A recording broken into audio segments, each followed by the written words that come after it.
It's time for Dodger Baseball. Live from AT&T Park in San Francisco, Sportsnet LA presents the Dodgers as they take on the San Francisco Giants.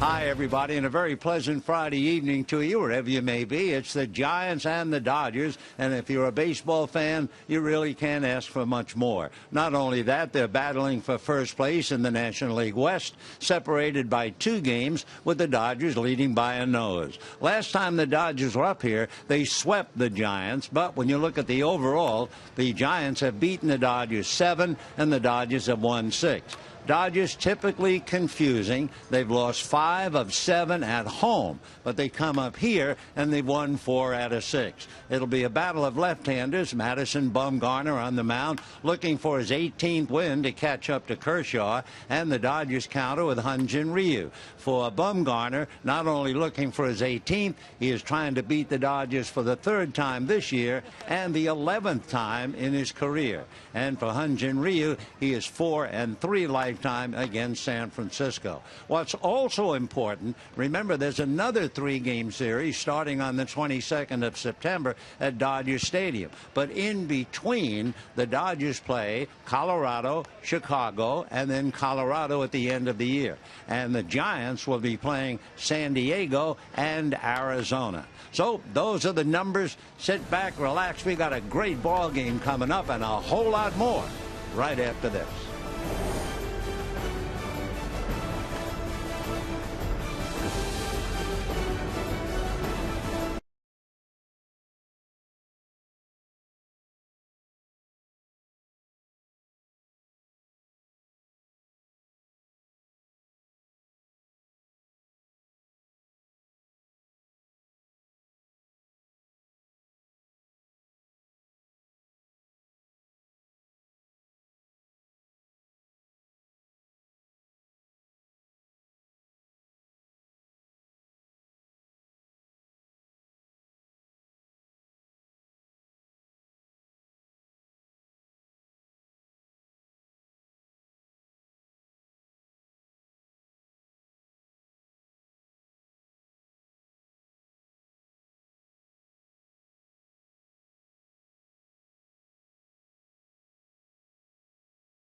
Well, everybody, and welcome back to Dodger Baseball. Another beautiful night for baseball in the Bay Area. Perhaps some of those folks on the Bay Bridge are headed to AT&T Park to take in Game 1 of a 3-game set between the Los Angeles Dodgers and the San Francisco Giants. Hello, everybody, and welcome inside AT&T Park. I'm Alana Rizzo. The last time these two clubs matched up, it was all Los Angeles Dodgers. In fact, a sweep of the Giants right out of their own home ballpark. Of course, Don Mattingly setting his rotation for this series. It is no accident. Tonight it's Hyunjin Ryu, and then tomorrow it is Zack Greinke and Clayton Kershaw on Sunday. Why not? It worked last time. Friday of that series back in July, Zack Greinke, 8-1 was the score. He went 7 strong innings, just giving up 4 hits, gave up 0 earned runs, 10 strikeouts for Zack, and just 1 walk. We moved to Saturday. That's when Clayton Kershaw, the left-hander, took the ball. It was a 5-0 victory, a complete game, one of 6 complete games that Clayton Kershaw has thrown this year. Just 3 hits, no earned runs, 7 punch-outs, 1 chest bump, and a walk. Hyunjin Ryu on Sunday. 4-3 was the final. The Dodgers getting it done again. 6 innings from Ryu, 6 hits, 3 earned runs, 7 Ks, and 1 walk. When the Dodgers arrived here in San Francisco, they had a 1.5 game deficit in the division. By the time they left, they were 1.5 games ahead in the NL West. Hyunjin Ryu taking the ball tonight for the Dodgers, looking to get game 1 of a critical series. After the break, the great Vince Scully on the call. We'll be right back.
everybody. And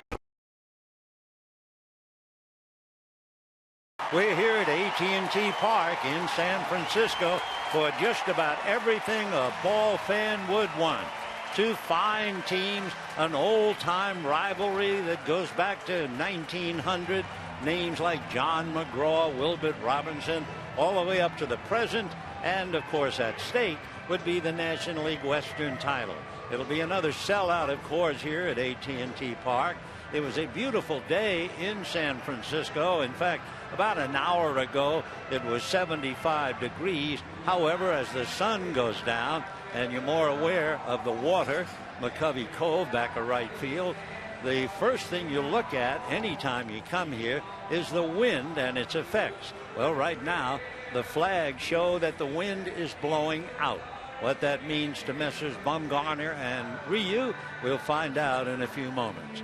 For the visiting Dodgers, who are bundled up in the dugout, except for those who will take the field, Yasiel Puig will lead off in center, Justin Turner at second base, Adrian Gonzalez at first, and Matt Kemp with his 16-game hitting streak in right field. Hanley Ramirez at short, Scott Van Slyke in left field, Juan Uribe at third, A.J. Ellis behind the plate, Hyun-Jin Ryu on the mound. On the mound for the Giants, their ace, Madison Bumgarner, trying to win his 18th, just as Clayton Kershaw will try to return the favor and win the 18th on Sunday. For Madison Bumgarner, a lot of great notes. He is 10-4 lifetime against the Dodgers. He is 9-3 against the Dodgers in his last 12 decisions. And the Dodgers have only one left-handed batter in the lineup. That's Adrian Gonzalez. And the reason is Bumgarner dominates left-hand batters. In fact, he allowed one home run to a left-hand hitter all year. And that was a home run to Carlos Gonzalez way back in April in Colorado. And another thought about Adrian Gonzalez, he is in the lineup, but he's hitting 129 against Madison Bumgarner. Another thought, and we've already shown it to you on the pregame show, will be Yasiel Puig going up to the plate against him. Puig, remember, homered against Bumgarner at Dodger Stadium and then flipped his bat. And by the time Yasiel had rounded third and was halfway to home, Bumgarner was on the grass between the mound and the third base foul line, hollering at Puig for flipping his bat. So we'll see what happens now. It's Puig versus Bumgarner, and we'll get this gem underway in a moment. Giants and Dodgers, you just can't ask for more. Giants have an edge. They've won 7 of 13. The pitch to Puig is taken inside under the hands. 1 ball and no strike.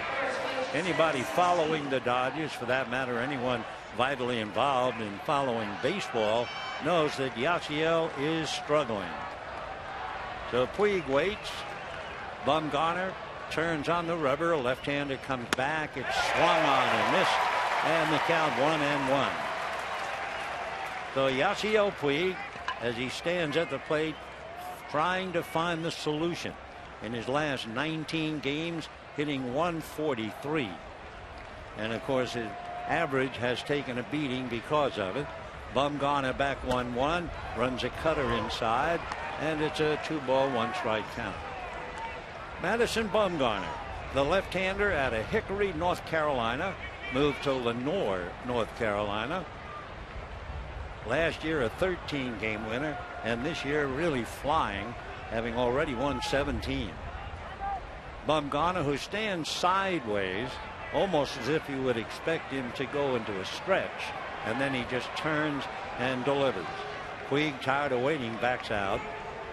Dodgers swept the Giants here in July. In fact, the Dodgers have 4 straight wins in San Francisco. 2-1 pitch. Puig swings and fouls it back, and they count 2 balls and 2 strikes.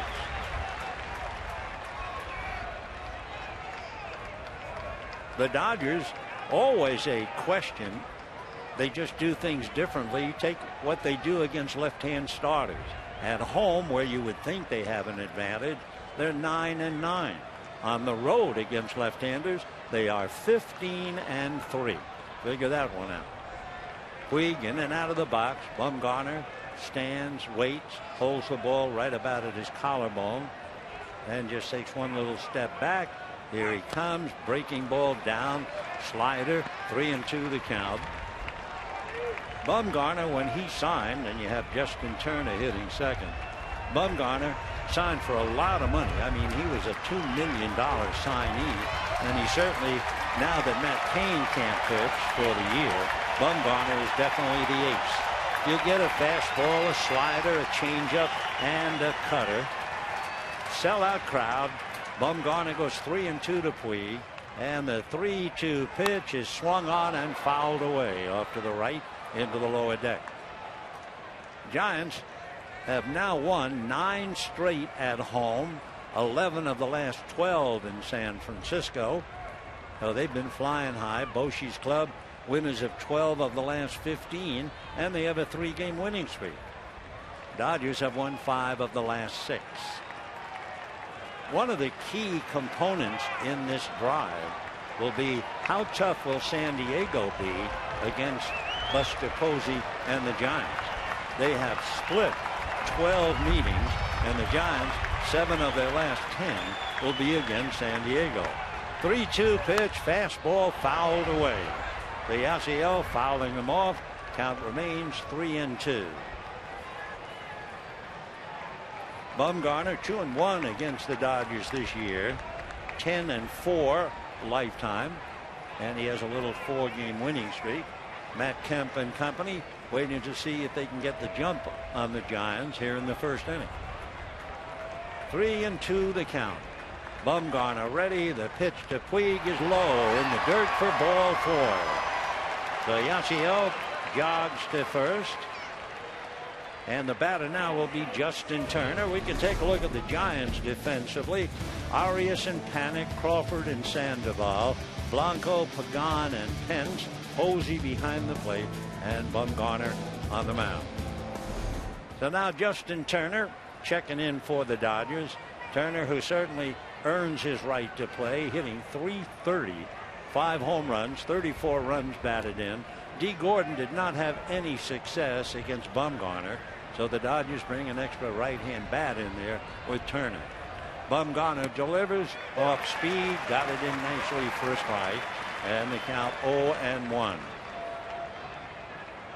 Turner rather remarkable in a lot of areas, hitting .371 since the All-Star break. As you know, a very tough hitter, .298 with 2 strikes. Puig short lead at first. Bumgarner looks at him. Now to the plate. Come back up. Gets away off Bumgarner. He recovers, throws on a bounce, and they nip Turner at first. So Puig is at second base in what looked like a comeback and the start of a double play. And Bumgarner, in his haste, had it squared away, but he still got Turner at first base. So a nice big comebacker flies off Madison's glove. Then he went to his left knee and made a routine play pretty hard, but at least he got an out. And on the play, Puig now at second base. So the batter now is Adrian Gonzalez with Yasiel Puig at second. Just starting, 1 out first inning, and as we've already told you, Adrian really struggling, as all left-handers do, against Madison Bumgarner. So Bumgarner out of a stretch. Panic is out on the grass on the right side, and Adrian fouls it away. Pitch in on the hands, and the count 0-1. So Adrian Gonzalez having a fine year, but not against somebody like Bumgarner. Adrian hitting .279, 23 home runs, 102 runs batted in. Bumgarner set, strike 1 pitch, and that's high and away. So Adrian backs out, looks down to Lorenzo Bundy. Nothing in the works, it's up to him. Puig standing at second base. Infield swung around towards first. That puts Crawford directly behind Puig to take a couple of steps away from him at second base. Bumgarner ready. The 1-1 pitch. Instead, he turns on the rubber. 1-2. A couple of things about Madison Bumgarner. For instance, the Giants win in his starts. Giants have won 18 games in which he has started. He's won 17 of them. He gets great run support, over 5 runs per game. Here's the 1-1 pitch. Adrian swings, line drive at Arias, back to Crawford, not in time. So Adrian Gonzalez hits a line drive right at first baseman Arias. Puig just did get back. And we have 2 down. Puig is at second. Matt Kemp will be the batter. I think they're checking with the Giant video people, and here comes Bruce Bochy. We'll see. So it is time now for perhaps an official review. We haven't seen it yet. Bochy is looking in the dugout. I think he was encouraged to go out there, but that was an early sign. We're still waiting. So is Bochy. Second base umpire Adam Hamari. And the gesture is can't tell. So Bochy still holding his ground. And again, one of those that can't tell. So what do? You say, all right, if you can't tell. But now I think Bochy's going to say you might not be able to tell, but I'm going to make it an official review. So Yasiel Puig diving back to the bag. The throw from Arias was ruled late, but now the official review will let us know. Joaquin had a clear shot at second base, one-handed by Crawford, whose foot and Puig's hand almost touched second base simultaneously. Take another look. Crawford had a lunge with his right leg. Puig with his left hand. Boy, oh boy. How tough a play to call.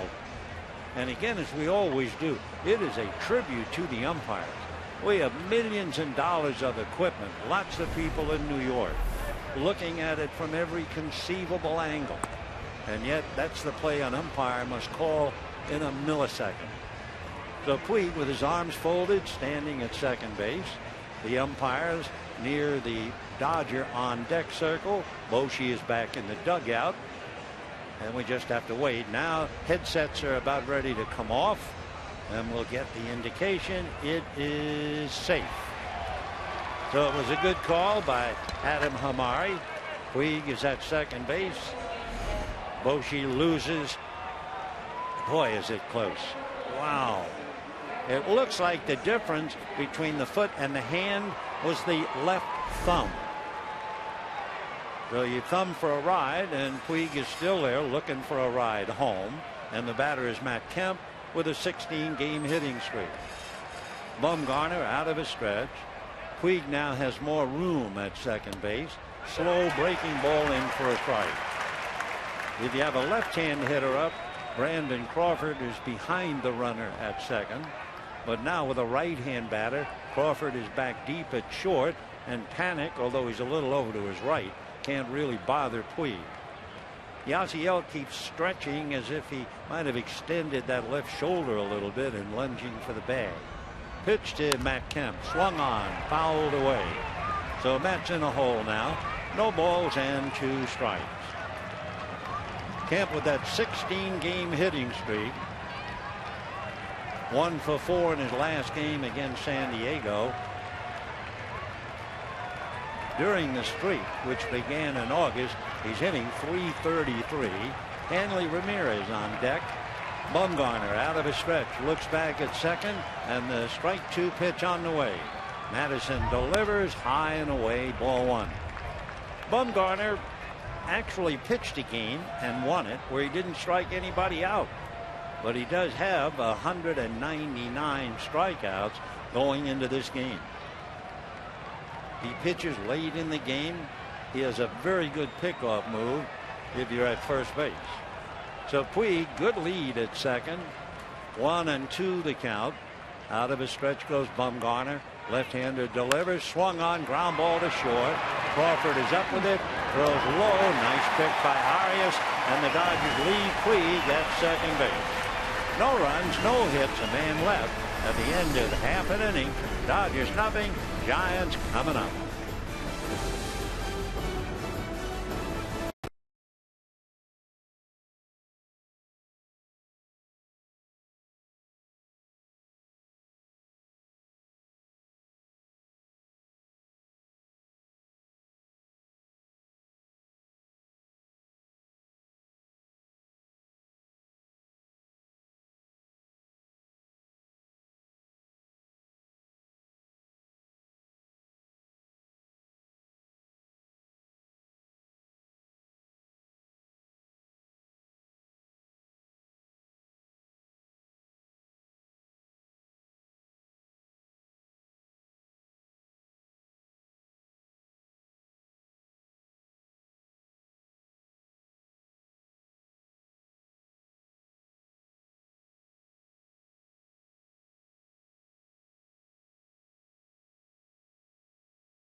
Yasiel Puig leave him at second base. So the Giants coming up in the bottom half. And here are the names on Bruce Bochy's card.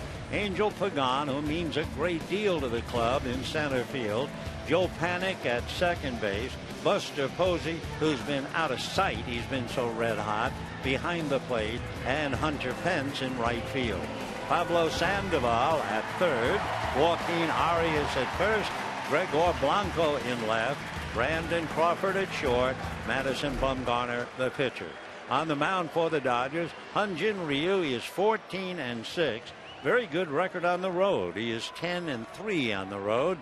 And he is 4-0 in his last 4 starts against San Francisco.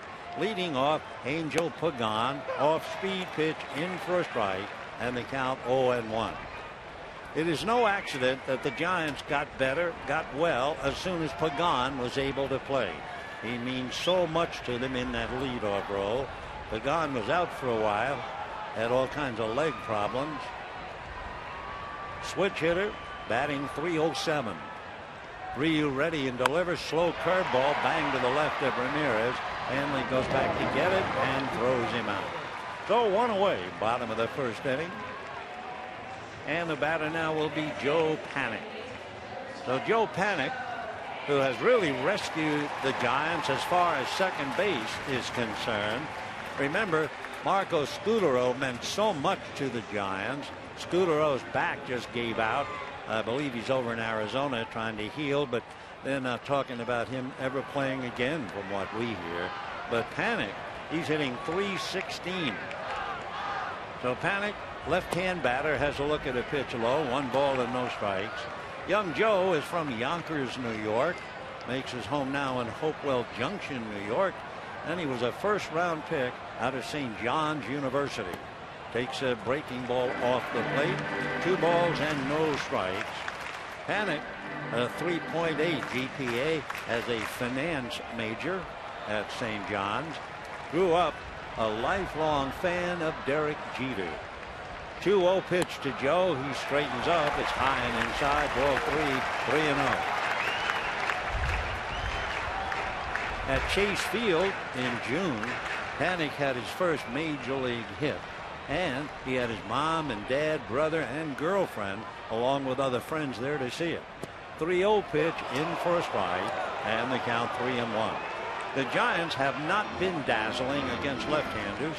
They are 11-12 at home against left-handers, and they're a break-even 15-15 on the road. Breaking ball is hit inside third, all the way down into the right field corner. Panik is on his way for 2. He takes a look and stops at second base with 1 out.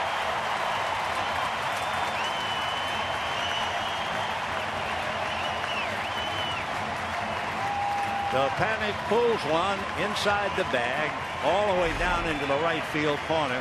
Matt Kemp hustling over to hold it to a double. And now you have Panik at second with Posey and Pence coming up. So Matt Kemp really had to go a big distance to hold him at second base. Buster Posey, what he's been doing is just hard to believe. He has been totally out of sight. He hit .463 in his last 19 games to lift his average up to .309, and he takes low, ball 1-0. So Hyun-Jin Ryu as a runner at second base with 1 out in the first inning. In checking Ryu, for instance, Posey has a home run against him, hitting .258. Ryu ready, fastball pulled down the left field line. Here comes Panik to score. Posey into second base standing with a double. It is 1-0 Giants.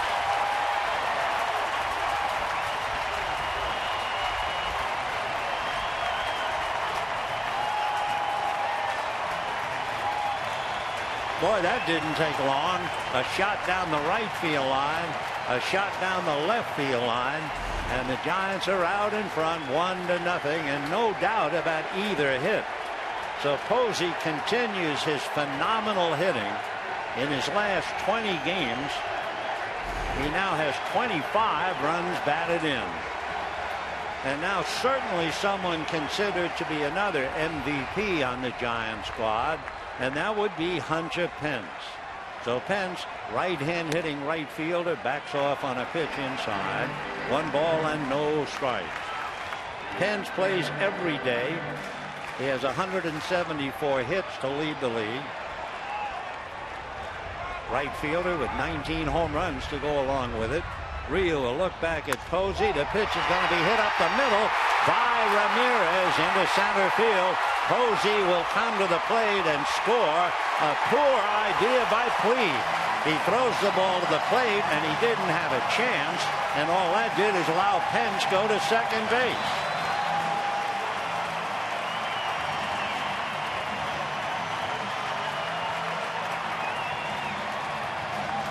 So the Giants have jumped out in front with 2 runs in the first inning. Still only 1 out. A double by Tannick, a double by Posey, single up the middle by Pence. And still, Yasiel Puig has not learned. He didn't have a prayer of getting Posey. And then he throws one to the plate that can't be cut off, allowing Pence to go to second base. So Posey back in the dugout. It's 2-0 Giants, and the batter is Pablo Sandoval. Sandoval, a switch hitter, batting right-handed. Sandoval hitting .200 against Ryu, who needs an out desperately. And the pitch lifted in the air to center. Going back is Puig, just about on the track, makes the catch. Tagging at second is Pence, and going to third. So the Giants have done 2 things.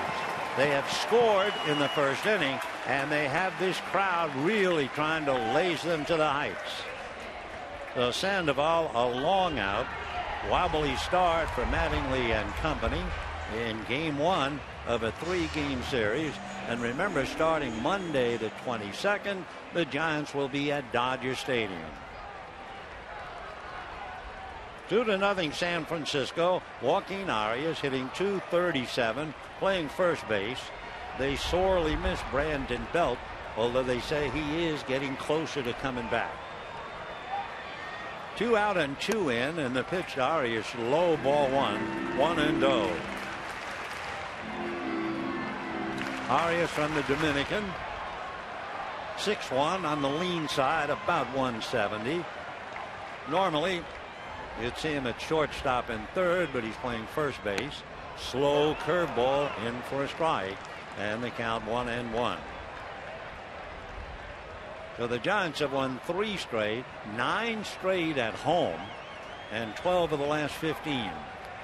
The 1-1 pitch on the way.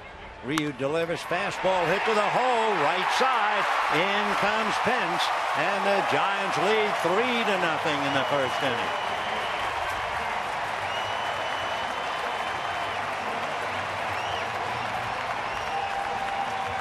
So a really bad start for Hyun-Jin Ryu, as he roughed up for 3 in the first inning. And the batter now will be Gregor Blanco. And this crowd provided with the orange rally towels, and the place is rocking. Another sellout, and a loud, very, very partisan crowd raising the Giants to the heights again. So 3-0 San Francisco. The 7th man to come up, Gregor Blanco, the left fielder, and the first pitch to him fouled away. The Giants figured to miss some power, and that would be Michael Morse, who's normally the left fielder. Morse has a left quad strain, or maybe it's an oblique. I think it's oblique. So he's been out a while, and I don't think he'll be able to play in this series. So Blanco filling in as Michael looks on, well bundled up. A bounced breaking ball to the plate, and the count 1 ball and 1 strike. Blanco, 5'11", 185. He'll be 31 come December. He's from Caracas in Venezuela. Started to play organized ball, they tell me, at 4. His father played baseball in the Venezuelan minor leagues. 1-1 pitch to Gregor is taken low, gets away from Ellis, and down to second base goes Arias.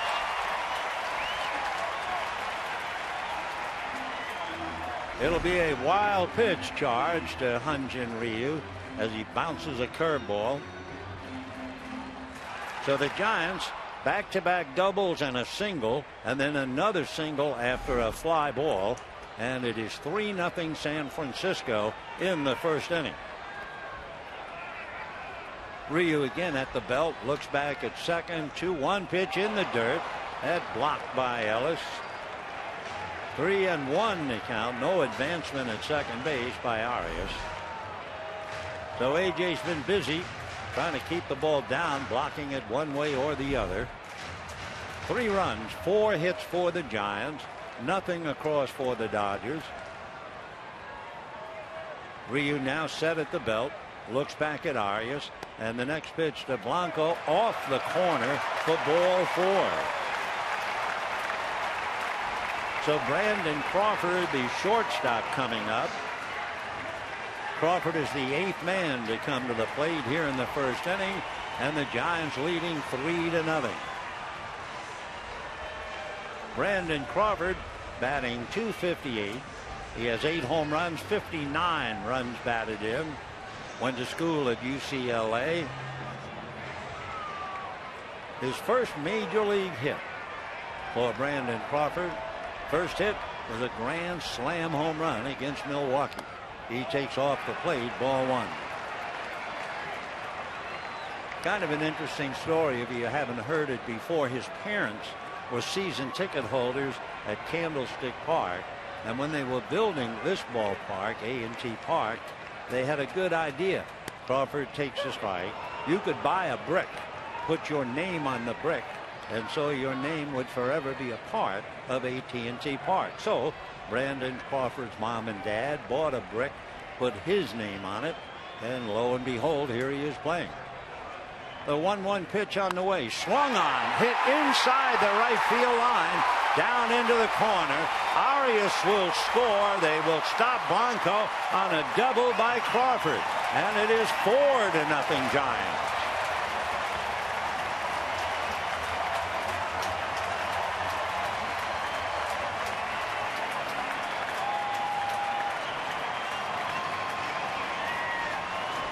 So the Giants trying to run the Dodgers out of the ballpark in the first inning. A shot by Crawford just down the line and lands fairly right by the diving Adrian Gonzalez. The Dodgers in a lot of trouble now, and Bumgarner, the pitcher, who's a good hitter, coming up, and there's a meeting at the mound. Rick Honeycutt out there as if to say, what's going on here? To repeat, Pagan grounded out. Panic double to right. Posey doubled him home to left. Pence singled, scoring Posey.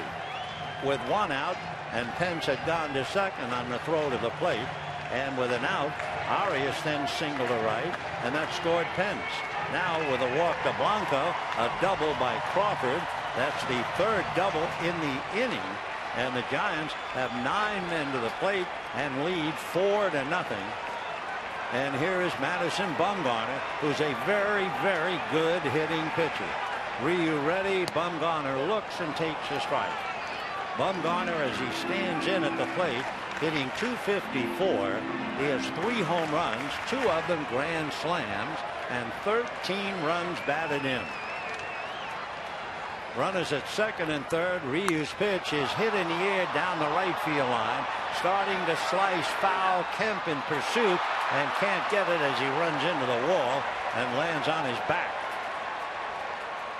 So an all-out effort by Matt Kemp to bail out his pitcher, but to no avail. He hit the pads on the wall, took one eye off the ball to see where the wall is, and then crashed into it. So Bumgarner comes back. Kemp slowly going back to his position. 4 runs, 5 hits for the Giants, and we're in the first inning. Bumgarner checking in. Giants so far with runners in scoring position, 4 out of 5. Dodgers left Puig, they're 0 for 2. So second and third, the strike 2 pitch low, another block by A.J. Ellis. Bumgarner saying something to Ellis that kind of cocked his head, and then Madison grins as he gets back up to the plate. 1 ball and 2 strikes. Ryu ready, left-hander deals in there, strike 3 called. However, 9 men came to the plate. The Giants score 4 on 5 hits, leave 2. And at the end of an inning, it is the Giants 4, the Dodgers nothing, and San Francisco wild.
You know, the Dodgers will battle the Giants for 3 starting September 22nd, Tuesday the 23rd, and be one of the first 40,000 fans in attendance at Dodger Stadium, and you'll take home a sleeved blanket presented by your SoCal Honda dealer. So for tickets to this game and all games in the series, be sure to visit Dodgers.com/tickets.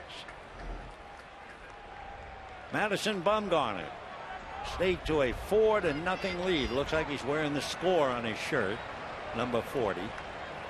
Back on April the 4th, Ryu gave up 6 runs in the first inning against the Giants, and he gives up 4 tonight.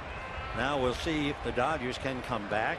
Hanley Ramirez to start it off, and promptly whacks one down the left field line in the corner, 339 feet away. Hanley on his way into second base, and he's in there with a slide. So Ramirez hammers a pitch from Bumgarner. All these doubles have been shelled. The double by Panic to right, by Posey to left, by Crawford to right, and now Ramirez to left. So the Dodgers get their first hit, and Scott Van Slyke will be coming up. Gregor Blanco getting the ball back to the infield. Ramirez was hitting 174 against the big left-hander Madison Bumgarner. Chris Perez goes down to the bullpen, and the first pitch to Van Slyke in for a strike.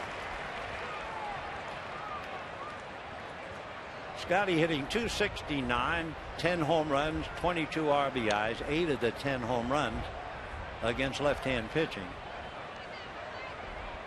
Bumgarner set, comes back off speed, fouled away. Van Slyke batting .286, 2 for 7, going up against Bumgarner.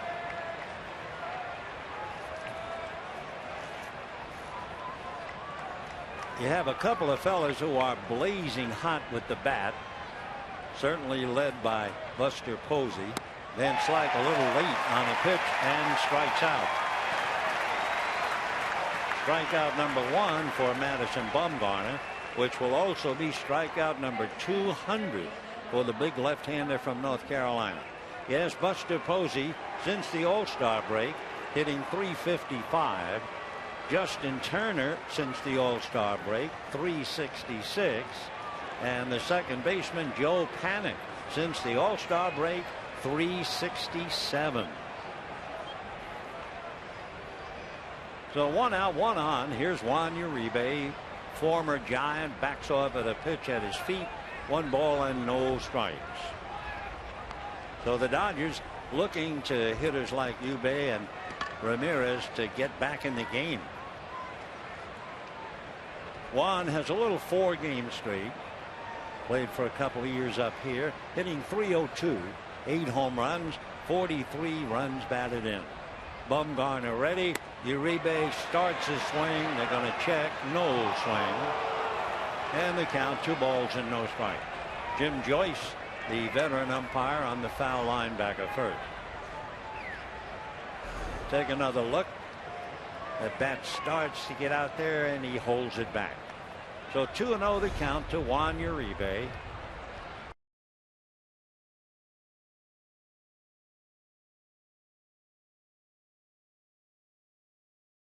Pass against Bumgarner.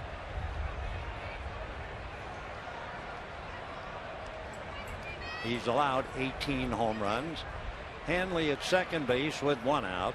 And the 2-0 pitch instead. Bumgarner turns and looks back at the runner. 2 balls, no strikes, 1 out, second inning. Giants lead 4-0. Bumgarner again very deliberate now to the plate, and it's on the outside corner for a strike. When Bumgarner pitches, he really extends that left arm. Not so much back like Paco Rodriguez, but in the act of delivery, you look like you can see the ball very well. And yet he's on his way trying to win his 18th. Madison ready. Here comes the fastball, foul back, and the count 2-2. Bumgarner hits 92 on the gun. Giants and Dodgers, game 1 of the 3-game series. Now Carlos Frias gets up in the bullpen, joining Chris Perez. So the Dodgers will not wait. They'll get Ryu out of there as soon as possible. No time for waiting. 4-0 Giants, second inning. Bumgarner ready. Breeze blowing out to right field. And the pitch, check swing, foul. That was a cutter that just came in and ate up Uribe. He checked and the ball just hit the handle of the bat. That's a great pitch. It just drives in on you. You can't extend your arms. You're lucky to do anything with it. And that cutter took a big chunk out of him. 2-2 the count. Now you wonder what he's going to get after coming in with the cutter. Told you he has that slider, the fastball, curve and change. Madison looking into Posey and taking a little time, asking Posey to go through it again. Buster does. Madison is ready, and the 2-2 pitch to Uribe. Ground ball wide of third. On it there is Sandoval to throw him out. With the ball hit ahead of him, Hanley Ramirez had nowhere to go. So remember, the Giants were 4 for 5 with runners in scoring position. The Dodgers now got the leadoff double, and they've now gone twice more with Van Slyke striking out and Uribe grounding out. Alex Guerrero comes out on deck. He would bat for Ryu if given the chance. Hellas hitting .188. 1 home run, 16 runs batted in. Bumgarner slowing down the pace a little bit. Now the left-hander ready. Fastball in there nicely for a strike at 94. A.J. Ellis hitting .200 against left-hand pitching.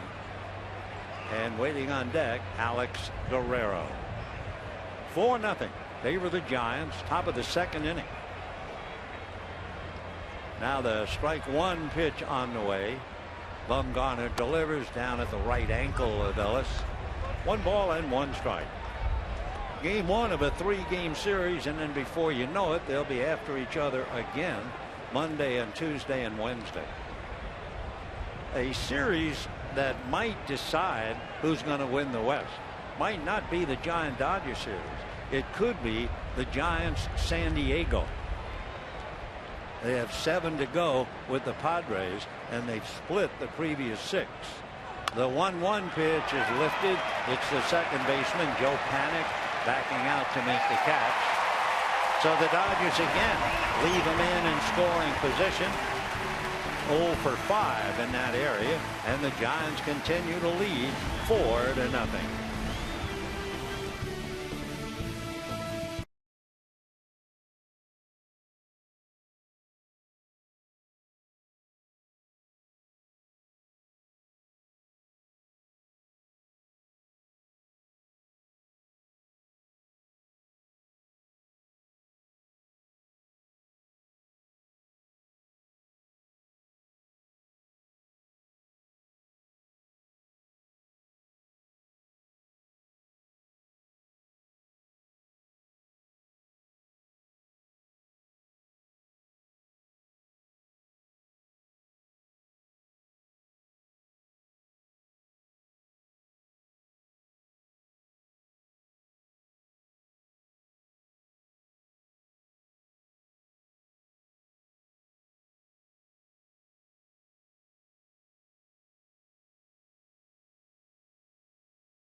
Second inning, Hyun-Jin Ryu give way to Chris Perez. Perez with a record of 0-3. Remember, he was out with a bad ankle for quite a while. One thing for Hyun-Jin Ryu, the Giants just eat him up. His earned run average against the Giants is 7.3. Rest of Major League Baseball, his earned run average is 2.9. So the Giants hammering Ryu in the first inning, and he is gone. Chris Perez will start off with Angel Pagan, then Panik and Posey. Pagan, a switch hitter who grounded out, batting right-handed, will now bat left-handed against Chris Perez. And looking at Pagan as a left-hand batter, his numbers are terrific. He might be 306 overall, but hitting left-handed, he's hitting about 340. So Angel Pagan batting left-handed, Perez ready. Chris delivers and throws it to the backstop, and I think that got the plate umpire a little bit on the foot. That would be Corey Blazer. Blazer kind of hopped in the air. Let's see if he was just getting out of the way or it got him. It got him all right, but he has the safety shoe on, so he should be well protected. Corey Blazer, been in the league 2 years, lives in Colorado. He'll be 33 in December. Began umpiring at 15. The 1-0 pitch on the way, swung on and missed by Pagan.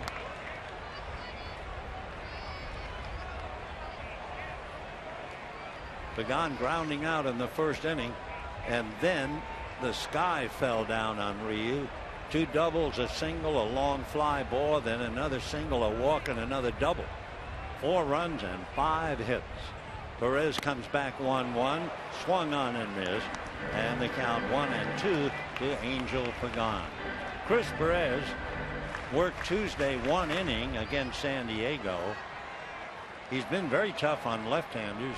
They're hitting just .210 against him. He was on the DL from August 4th until now. Pagan fouls it away back to the second deck behind home. 1-2 the count. Zach Greinke will be on the mound tomorrow against Tim Hudson. That's a 6:10 game. Clayton Kershaw and Yusmeiro Petit on Sunday. Dodgers then go on to Colorado and Chicago. Standing alongside Clayton Kershaw, you might see a familiar face as Perez throws another one to the backstop. Franklin Stubbs. Franklin, who played first base for the Dodgers, wonderful guy and a very good batting teacher. And he's been a valuable part of the Dodger organization ever since he stopped playing competitively. And it's good to see him in the Dodger blue. Franklin Stubbs. 2-2 the count to Angel Pagan. Perez out of a stretch. Big right-hander delivers. Fastball low. 3-2. So Pagan, such a valuable part. Leading off, and behind him Joe Panik, who doubled, and the panic was on for the Dodgers. Perez ready.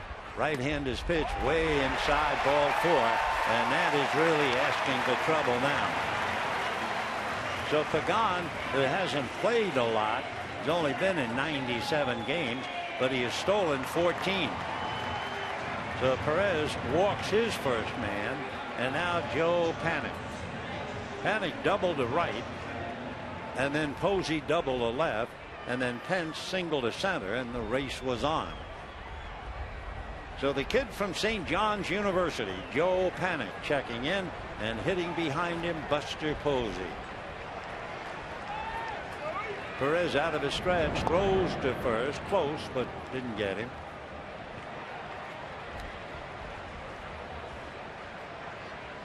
Pagan with 14 stolen bases. Good base runner. Checking with Roberto Kelly, the first base coach. Perez ready, and another throw to first. Chris is a big man, 6'4", and at least 230. Out of Bradenton, Florida. Lives now in Holmes Beach, Florida. Was originally drafted by the Cardinals. Went to the University of Miami. Right-hander deals and misses low. 1 ball and no strikes.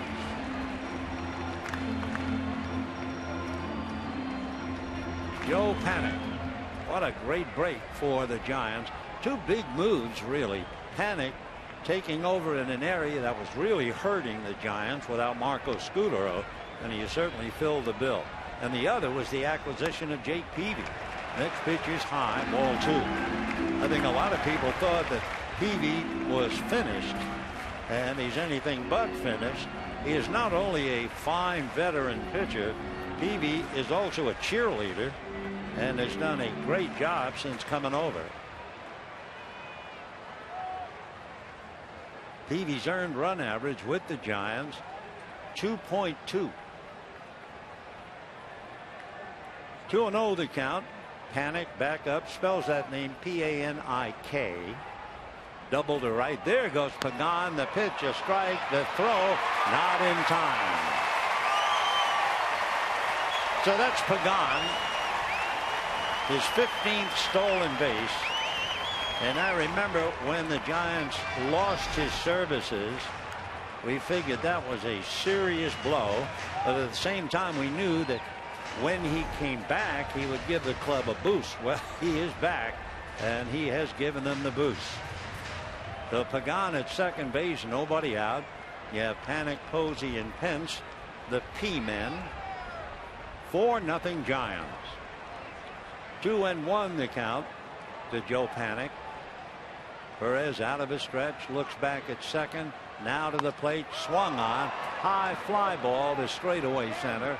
Puig comes in, makes the catch. Holding at second is Pagan, and we have 1 down. Buster Posey is coming up, and his numbers are rather phenomenal. His slugging percentage since the All-Star break is .594. We told you that prior to tonight he was hitting .355 since the All-Star break, and everything he does is just what you would expect. hitting .463, and then came up tonight and his first at bat, double to left to drive in a run.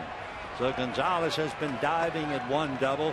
Kent was trying to run down another double, and the Giants lead 4-0. And the first pitch to Buster is low, ball one. Posey last year after the break, for whatever reason, had 2 home runs, 16 runs batted in, and hit a modest .244, but that was last year. Buster has a look and is low. 2-0 the count. The reason, certainly one of the many reasons, was the month of September last year. Buster was playing with a fractured finger on his hand. The pride of Leesburg, Georgia. Now the 2-0 pitch on the way. Perez works it inside, almost hit him.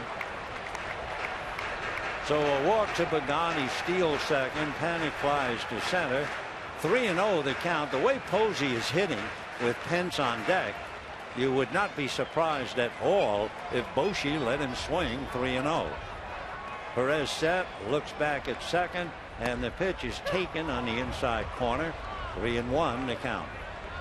You can be green lighted, but you're green lighted only to go after a pitch you really think you can drive, as we see Frias going down to the bullpen. Giants 4, Dodgers nothing. We're only in the second inning. 3-1 pitch on the way is away, ball 4.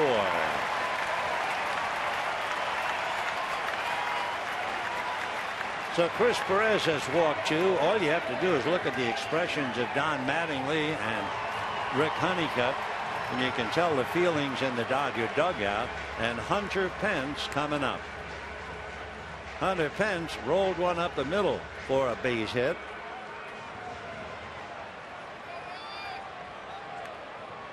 Pence with 175 hits. He's #1. And Hunter also playing every day. That's the big thing about Pence. He never rests. So the right fielder, known for his hustle, known for his blue collar work ethic, and he's up there where he can hurt. And now let's see. Rick Honeycutt is going out there. Timeout for the moment.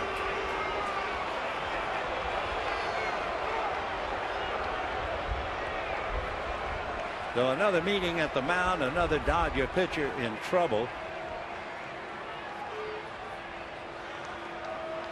Rick Honeycutt talking like a Dutch uncle.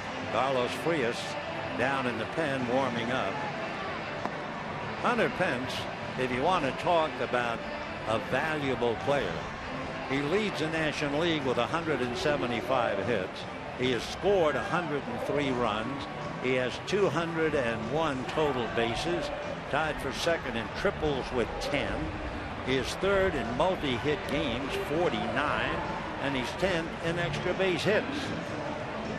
And with runners in scoring position, Hunter Pence is batting .375. One of the reasons the Giants have been flying high is hitting with runners in scoring position. Hunter swings, hard ground ball. Uribe on the bag for one, guns it to first, and they get the double play. Pence certainly wasn't fooled. He ripped it right at Uribe. So no runs, no hits, a man left, and at the end of 2, it remains 4-0 San Francisco.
To recover. The Giants scored 4 in the first inning, and the Dodgers will be coming up on the third. A beautiful evening here in San Francisco, and Alex Guerrero will be batting for Chris Perez. Then I guess we'll see Frias when we get to the bottom of the third. So Guerrero followed by Puig and then Turner, and the Dodgers down 4-0. Guerrero 0 for 4 since coming up. Right-hand batter. Bumgarner standing on the third base side of the rubber sideways, just holding the ball. Minimum kind of a windup. And the first pitch fouled away off to the right, out of play, and the count no balls and 1 strike. Dodgers lead 2 games when they arrived here, and of course the Giants now trying to cut it to 1. 4 runs, 5 hits for the Giants. Bruce Bochy's club red hot. The strike 1 pitch on the way, low and inside. 1-1 to the pinch hitter, Alex Guerrero. Good young infielder. Breeze still blowing out towards right field, but it's not a real highfalutin wind. 1 ball, 1 strike. Big swing and a miss, dropping to his right knee is Guerrero, and the count 1-2. Flags are moving, but of course if you've ever been to San Francisco, you wouldn't quite call this a blustery wind, but it's enough to influence a ball hit in the air to right field. 1-2, and beyond in the darkness lies McCovey Cole. 1-2, off speed pitch, up, down he goes. And maybe not so off speed. And looking at his delivery, it looks so easy you can't believe he's throwing hard. Maybe part of it is the full extension of the left arm, and then he just flips it in there, and it was up around the shoulders. Bad ball, and down goes Guerrero. So 1 away, and the batter now, Yasiel Puig. For Bumgarner, that would be his 2nd strikeout. Puig walked in the first inning. And the first pitch to Yasiel swung on, hit in the air to right center. On his horse is Pagan to make the catch for the out. So Yasiel, a long fly ball to right center. 2 down in the third, and Justin Turner coming up. Turner hit back to the box in the first inning. Looked like a double play, but Bumgarner was in a hurry and wound up only getting the out at first. Justin with the ground ball, hitting .328. 4 runs, 5 hits for the Giants. No runs, 1 hit for the Dodgers. Bumgarner into the windup. Left-hander flips it in there. So nice and easy, and it's 92 miles an hour. Of course, he is 6'5" and checks in about 235. Bumgarner only 25 years old. Next one off speed, and again great control. Looking at Bumgarner's numbers, 200 strikeouts and 40 walks. So 5-1. Strike 2 pitch on the way to Turner. Backs off, cutter in at the hands. 1 ball and 2 strikes.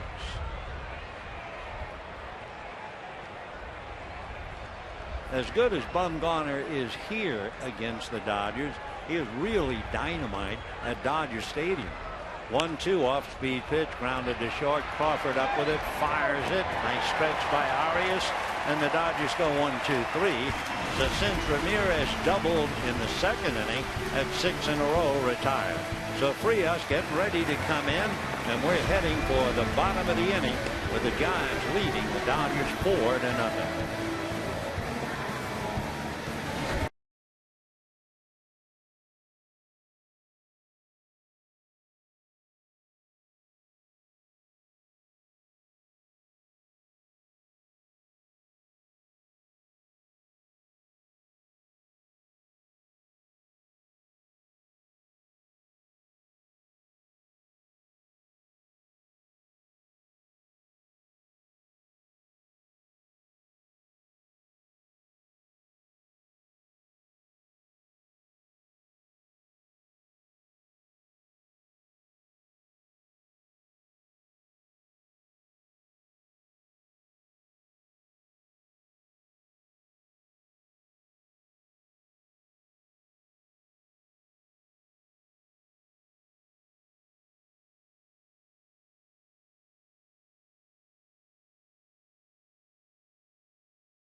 4-0 here at AT&T Park as we go to the bottom of the third. The Dodgers trying to shake themselves, and on defense now facing Sandoval, Frias, and Blanco. Carlos Frias coming in to try and at least restore order. Bumgarner, meanwhile, has retired 6 in a row, having allowed just 1 hit. Carlos Frias throws hard, and the right-hander trying to get some outs. Perez worked 1 inning, walked 2, gave up a stolen base, but got out of it on the double play. So now here is Frias. Carlos facing Sandoval, who flied to center in the first inning. Pablo takes a strike. No balls and 1 strike to count.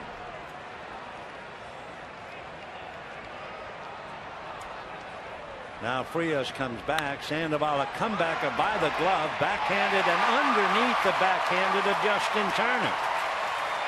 Every now and then the ball players talk about a ground ball that had eyes. Well, that one had eyes. It just got under Frias' glove and just stayed down under Justin Turner's backhanded effort. You can take another look. There's 1. Here comes Justin, and there's 2. Ball just didn't come up. They have really wet down the infield here and the warning track. And in looking at that dark brown infield, it turns back the clock way back 1962, and Maury Wills stealing so many bases and coming up here, and the Giants trying to stop Maury Wills. They literally drowned the infield. Alvin Dark was the manager. It was really a muddy track. And then how did the Dodgers answer? When the Giants came to Dodger Stadium, the Dodgers handed out 10,000 duck calls, if you can imagine. Strike 1 pitch, ground ball, base hit into left field. Down to second base goes Sandoval. So add up 2 more hits. Giants have 4 runs and 7 hits, and we're only in the 3rd inning. So Sandoval picks up a base hit. Now Arias comes up with his 2nd hit, and the batter is Gregor Blanco, who walked in the 1st inning. Adrian Gonzalez comes to the mound to talk a little bit to Frias. Gregor Blanco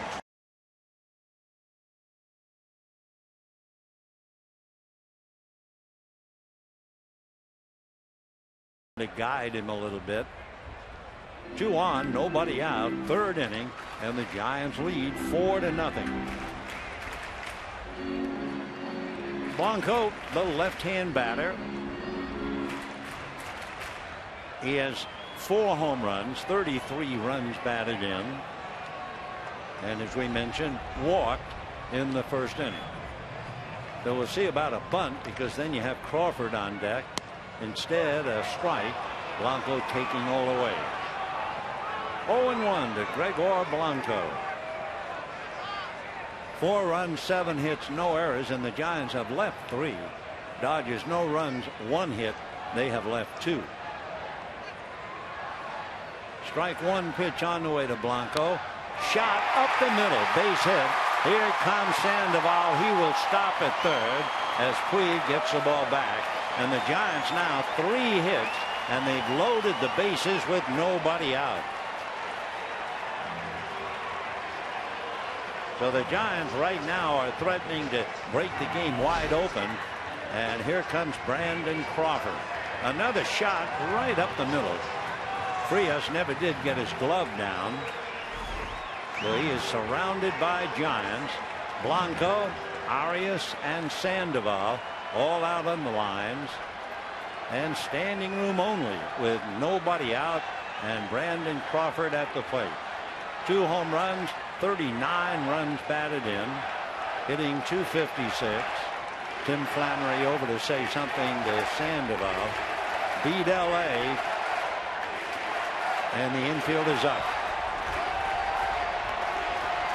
Frias delivers fastball low and away. 1 ball and no strikes. to Brandon Crawford. Crawford gets what they call a lot of productive outs. He grounds out and runners move up a notch. He'll pick up some runs on fly balls. Done that 21 times. Ground ball, foul ball. Gonzalez trying to backhand it. We just waited for the first base umpire, Jim Joyce, and he indicated foul. Brandon Crawford, with the bases loaded, has 2 grand slams. 3 years ago he had one at Milwaukee, and 2 years ago he had one at Philadelphia. So bases loaded, nobody out, 4-0 Giants, 3rd inning. Giants have 8 hits now. Sandoval, Arias, Blanco all ready. Infield up for a play at the plate. And the 1-1 pitch fouled off. 1-2 the count. Crawford hitting in the 8th spot. And you look for reasons. He has struck out 121 times. That's 121 reasons why he's hitting 8th. Brandon has a good glove, but he also makes a lot of errors. Crawford has made 20 errors. 1-2 the count. Here comes Frias, and it's low inside. 2 balls and 2 strikes, and Brandon again looking down to Tim Flannery. Giants are on a roll. They've won 3 straight. They've won 9 straight at home, and they've won 12 of the last 15. Now the 2-2 pitch on the way. Frias delivers, swung on, popped up on the drawn in infield. Infield fly rule is called, and Adrian Gonzalez makes the catch. So 1 out, and Madison Bumgarner coming up. Remember, we told you he has 2 grand slams. He hit 1 against Colorado, and he hit 1 against Arizona. So 2 slams, and he has another home run. A very good hitting pitcher. Well, look at the Dodgers. Both Turner and Ramirez go back. Gonzalez is up, and Uribe now goes back. So the Dodgers hoping for a double play. Bumgarner throws left, bats right, and the first pitch taken low, ball 1, 1-0. Bumgarner with 15 hits, not only 3 home runs, he also has 2 doubles. Dodgers trying to get out of the inning with a double play. Bumgarner struck out last time, swings and doesn't get it, and the count 1 ball and 1 strike. When the Dodgers come up in the 4th inning, Gonzalez, Kemp, and Ramirez. Bumgarner back up. Gives you a good strike zone. He's 6'5".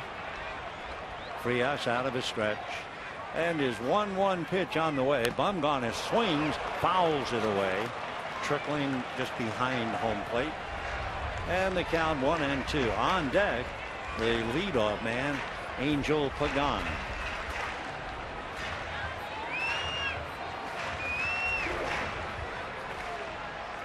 Frias trying desperately to keep it a game. And the 1-2 pitch, Bumgarner swings and misses a big out. So 2 down. The bases remain loaded.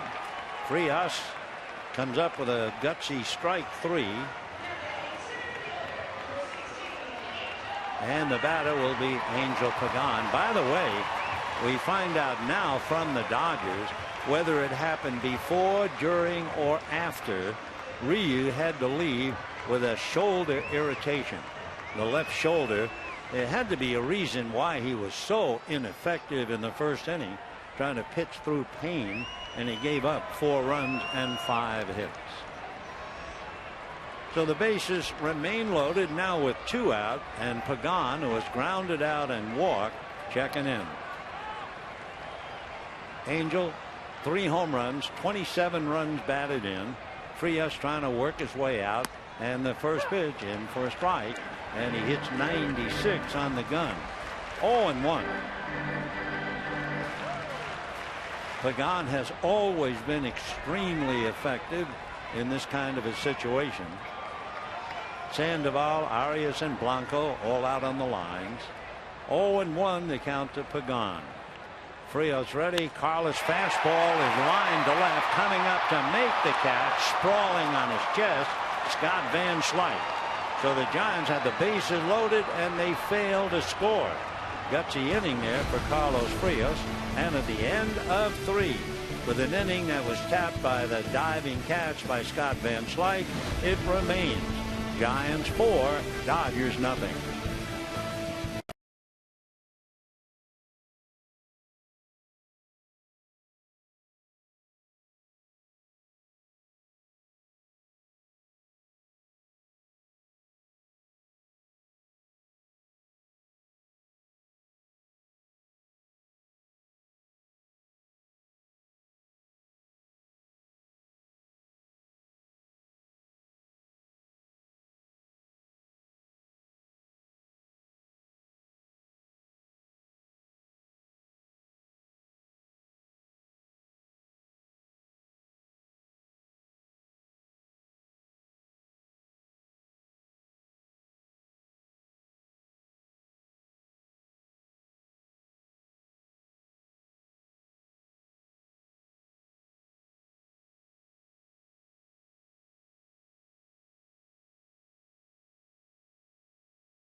Did keep the Dodgers in the game, even though they're down. It could have been exploded.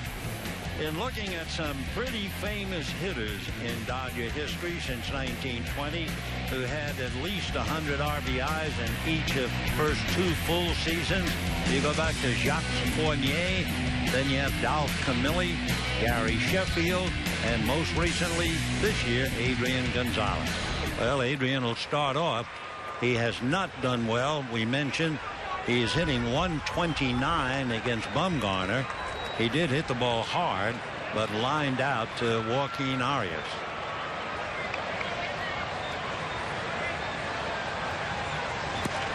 Flips in the strike at 93.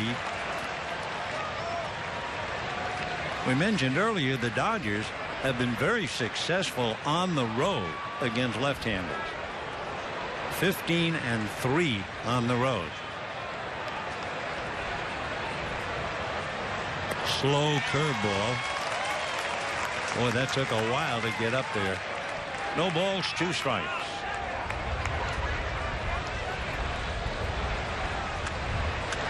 Adrian trying to think along with Bumgarner. Took a little walk. Now back up.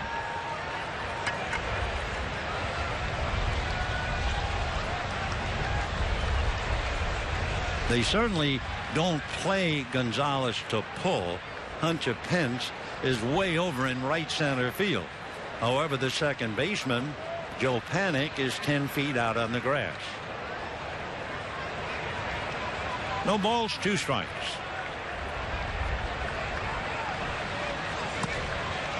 So first a fastball, then the big slow curve at 78, then another fastball away, and a 1-2 count. Madison Bumgarner trying to win his 18th. 1 home run to a left-hander all year. That was Carlos Gonzalez. And Adrian goes chasing. 0 for 2 tonight, so he's hitting less than 129 against Bumgarner. Just kept following that ball away. Bumgarner picks up his 3rd strikeout. He's also retired 7 in a row since Ramirez doubled. And here's Matt Kemp. 16-game hitting streak on the line. Grounded to short in the 1st inning. Foul ball out of play. 0-1.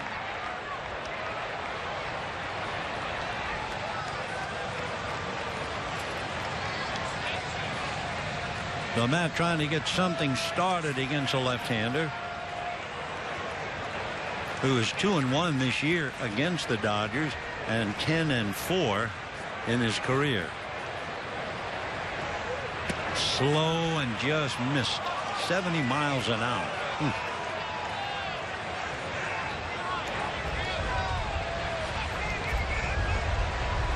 The last time the Giants were 1 back would be August 4th. They're trying to get there tonight. Fastball pulled to 3rd. On the line is Sandoval. Strong throw and a good reach by Arias.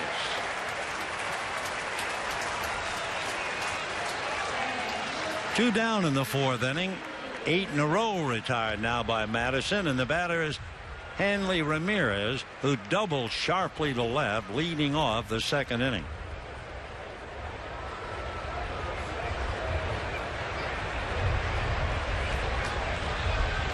You know what's remarkable about what's going on up here? Giants starting pitchers in the last 10 games, collectively their earned run average is 1, and the opposition is hitting 155. Foul ball. 0-1. Giants have sold out 320 regular season home games, and they certainly figure to have this one sold out and the other 2 as well. So it'll be 323 by the time we leave. And they are putting on a show at the right time. 0-1. Fastball hit down the left field line. Foul. Boy, that's something. Be able to turn and pull a 94-mile-an-hour fastball. Hanley, in doing that, actually cracked the bat. No balls, 2 strikes.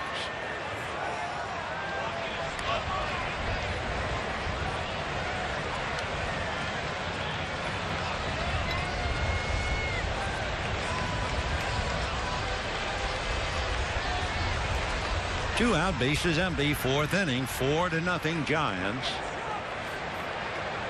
4-0. That's Madison's number. No balls, 2 strikes.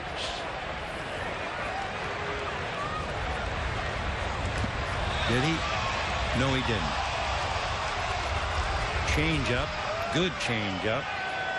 Hanley just did hold back. So that's the art of pitching. A 94-mile-an-hour fastball followed by a 70-some-odd-mile-an-hour changeup. But you also have to contend with the curve and the slider and the cutter. 1-2.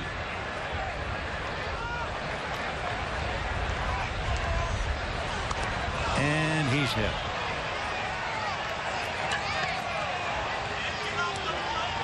So Hanley Ramirez hit by the pitch.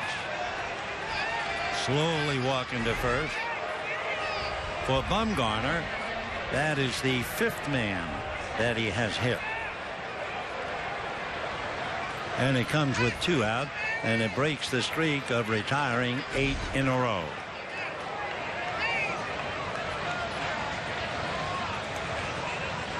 So with Ramirez aboard, Scott Van Slyke chips in. Van Slyke struck out 2nd inning, hitting .268.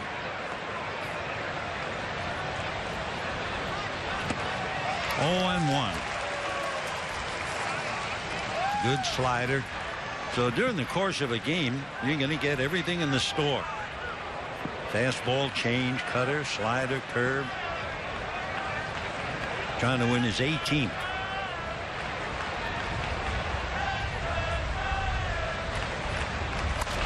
Hit foul down the right field line.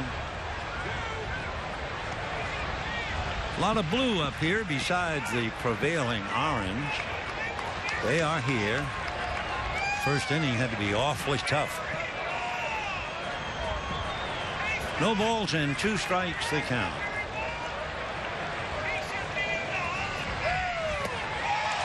Breaking ball, a curve off the plate, and Scotty went after it. 4 strikeouts for Bumgarner. Dodgers leave a man, and at the end of 3.5 innings, it's Giants 4, Dodgers nothing.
Sportsnet LA is brought to you by the all-new Chrysler 200, America's import, and by Jack in the Box.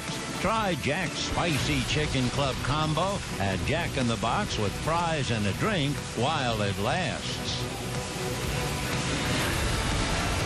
Bottom of the 4th inning here at AT&T Park, and for the Dodgers, sorry, wrong number so far. 4-0 Giants. And in the 4th, it'll be Panic, Posey, and Pence against the young right-hander Carlos Frias, who picked up the pieces after Ryu gave up 4. And then Perez walked a couple and got out of the 2nd inning. 1 ball and no strikes. Joe Panic, double to right, fly to center. Scored on a double by Posey in that runaway 1st inning.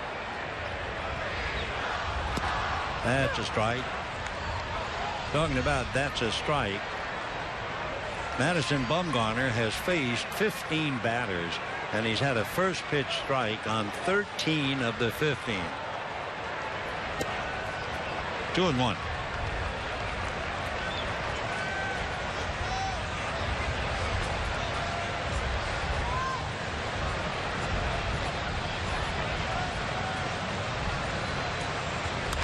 Line drive down the line, foul ball. So Panic, who went to school at St. John's and born in Yonkers, New York, went to John Jay High School, signed in 2011, so it certainly didn't take him long to get here. He had all the credentials coming up.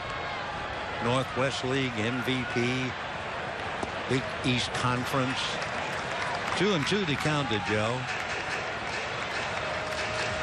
His first major league hit, first RBI, made a fine defensive play that had everybody in the Giant bench smiling. All of that took place in his major league start at Chase Field. Turner takes care of that one. 1 away in the 4th. Buster Posey double to left and walked. His double drove in Panic. So Posey is having a phenomenal 20-game stretch. His average now at .310 with 20 home runs, 83 runs batted in, and it seems like he's done it in the last 20 games. Tonight 1 for 1. In his last 20 games, including tonight, he has 38 hits. 1 ball, no strikes. 2-0.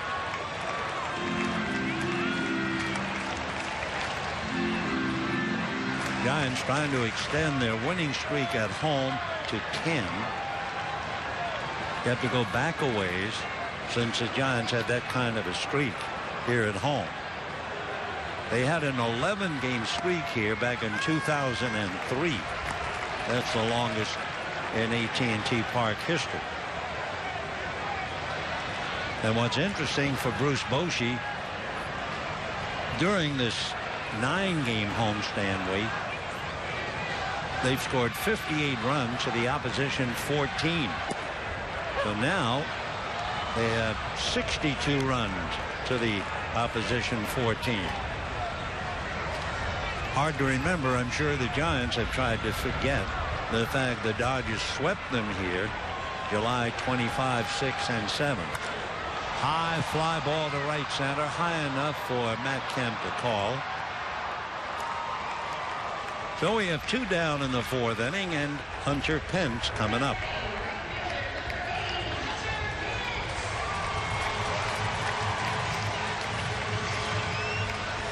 We mentioned earlier that the Giants have 7 important games left against San Diego. And you say, well, why would San Diego be so important? For the simple reason the Padres have split 6 here at AT&T Park and split 6 in San Diego. So they have played the Giants very tough. 19th, 20th, and 21. The Giants will play in San Diego. Then they will come to the Dodgers. Meanwhile, Justin Turner charging that ground ball because Pence runs so well, and he overruns it. So we'll assume error and Pence aboard.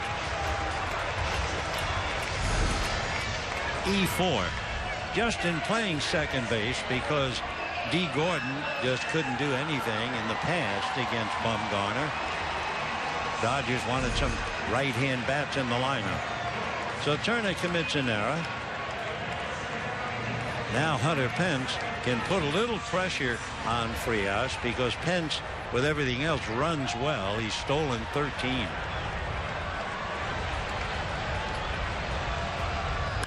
Ground ball to short. Hanley smothers it, feeds his man Turner, and they get the force play. 6-4 force, no runs, no hits, an error, and a man left. And at the end of 4, it remains 4-0 Giants.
The next episode of Connected with Baseball Commissioner Bud Selig, discussing the use of instant replay and a whole lot more. Don't miss Connected with Bud Selig, Sunday at 5 on Sportsnet LA. for the Dodgers, they still have the bad aftertaste of the first inning. Giants scored 4, and the Dodgers so far unable to get over it. They have just 1 hit. That was a double by Hanley Ramirez. They've only had 3 men get on base. They left Puig at second in the first inning. Ramirez double, and Hanley was also hit by a pitch. So here's Uribe, Ellis, and then we will see about whether Frias will come up, and the Dodger bullpen is quiet. Meanwhile, ground ball picked up by Crawford, and safe at first is Uribe. Sandoval diving at the ball, couldn't get it. Crawford backed up and made a very close play, but Uribe's aboard. Take another look. There's the Panda, can't get it, but there's Crawford alertly behind him, and they watch on a bang play, and Uribe won. So it's an infield single. Hit number 2 for the Dodgers to go with Ramirez double, and the batter A.J. Ellis. Frias on deck. Dodgers, of course, would like to get Ellis on base and then have Frias sacrifice, and then up would come Puig. Strike. 0-1. A.J. popped it up in the second inning. That's when Ramirez led off with a double, but Van Slyke struck out, Uribe grounded out, and A.J. popped it up. Fastball. 0-2.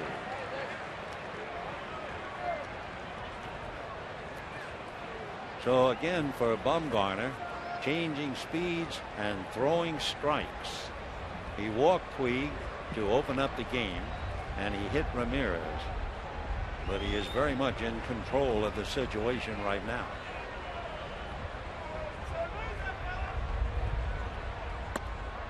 One and two.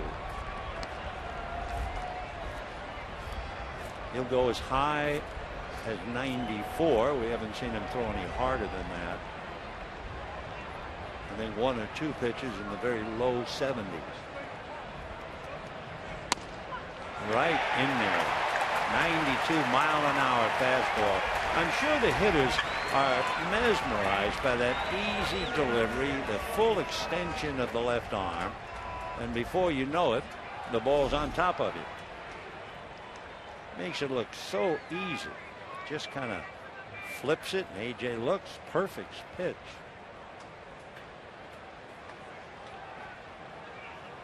He thought maybe it was inside, but it had a good part of the plate. So now Frias pops the bunt foul over the screen. 0-1. Bumgarner now has 5 strikeouts.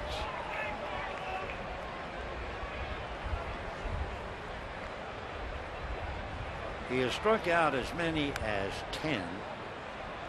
Then he really warmed up in July. He struck out 12 against the Cubs, 13 against Colorado.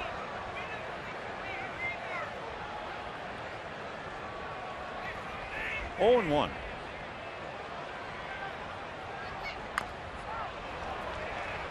So Frias first asked to bunt, then swing away. 0-2.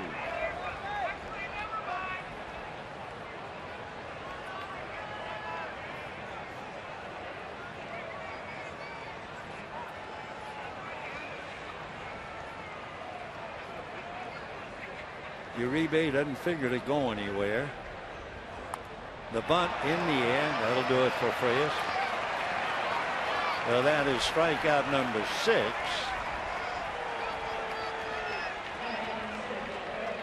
And the batter will be Yasiel Puig. With the strikeout, that also means Bumgarner has struck out 3 of the last 4 batters. Puig walked in the first inning and then flied to center, hit the ball pretty well to right center, and Pagan ran it down.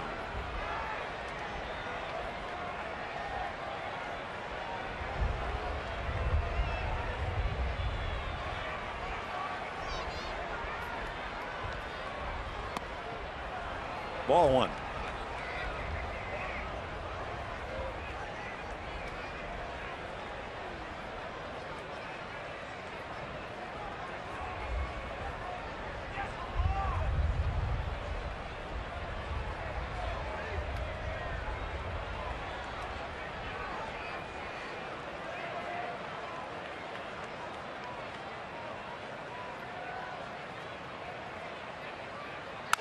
Ground ball up the middle, base hit to center. Uribe stopping at second. So Yasiel hits one up the middle.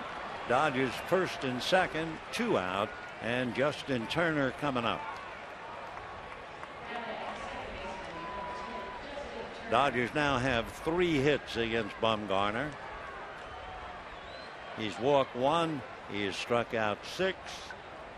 Turner hit back to the box and grounded to short. Justin 5 home runs. This is a big ballpark. 339 down the line, falls away to 382, and then 399 dead center. And then the deepest part of the park is in right center field. That's 421 in that wedge. Then it comes back to 365 and eventually 309 down the right field line. But it's a pitcher's park. 0-1.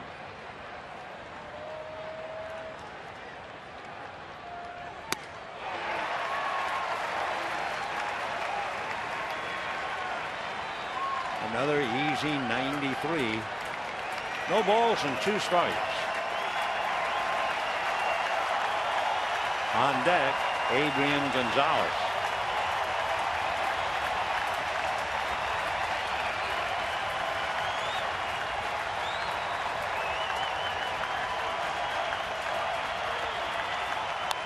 And a high foul out of play.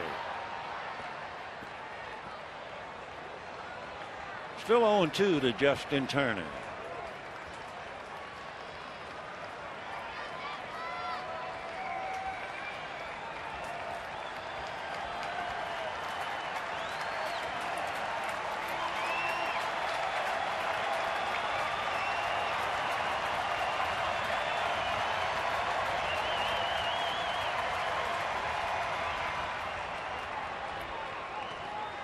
D. Gordon was hitting .231 against Bumgarner.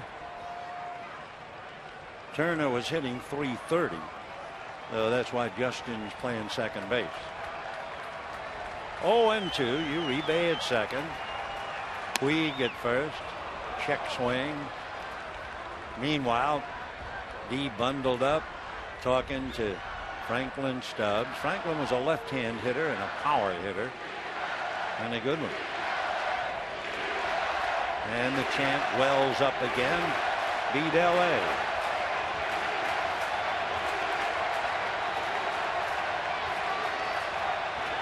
Two on, 2 out, 1 ball and 2 strikes. Foul back. Another fastball.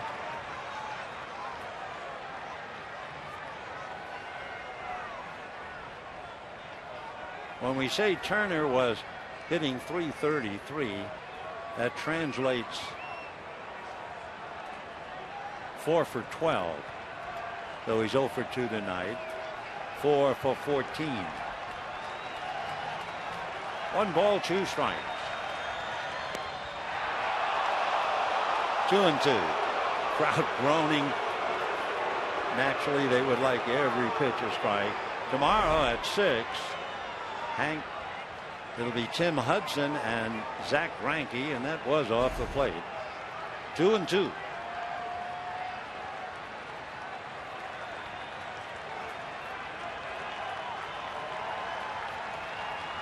Two on, 2 out, 2-2. Fouled away. Uribe singled to the hole at short. 2 outs later, Puig singled up the middle.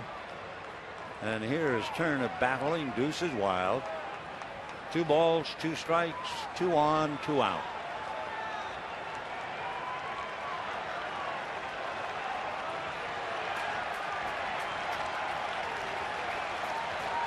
Bumgarner has walked 1 and he has hit a batter. 2-2. Fouled away.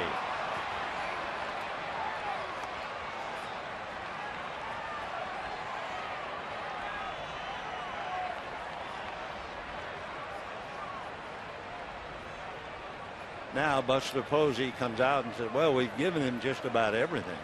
and he keeps fouling it off.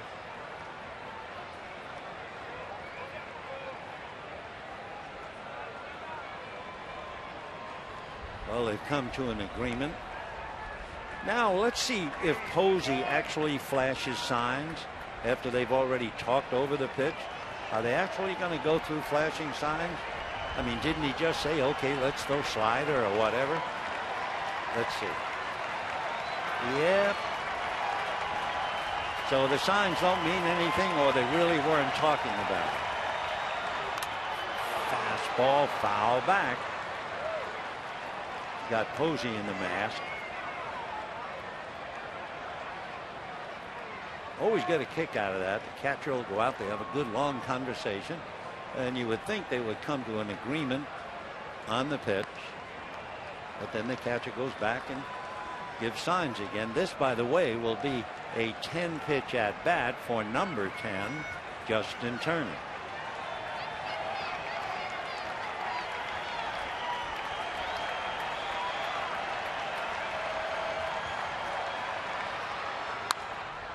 Fouled away. So it's going to be an 11th pitch at bat. Turner's been fouling a lot of high strikes.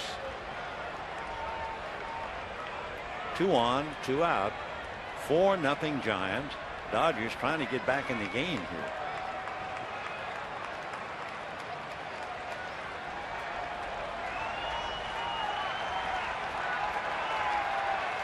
Slow curveball. Hasn't thrown many of those.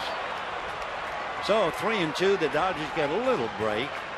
Uribe and Puig will be running. Adrian Gonzalez, who has not done a thing against Bumgarner at any time. He could be Johnny on the spot.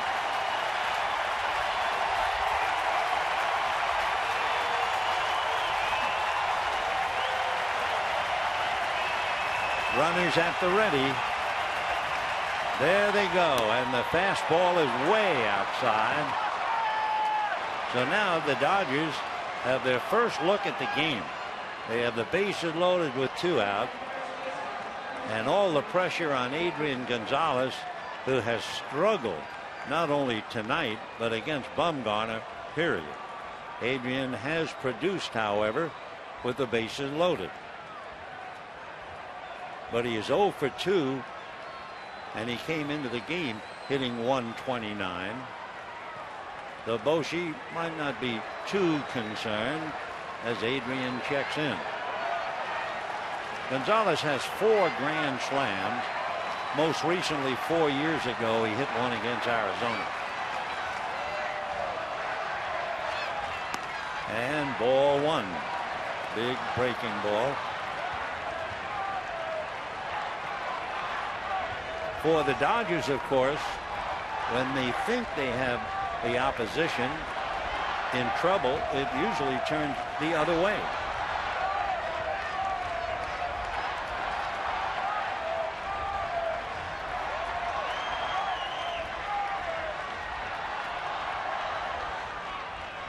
Fastball. Adrian couldn't hold up. At least from up here, it looked like it was out of the strike zone. 1 ball and 1 strike to count. Take a look. Yeah, low and away.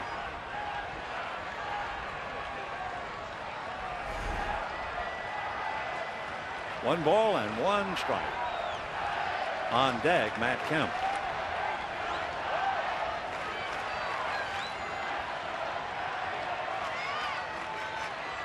And a high playable fly ball.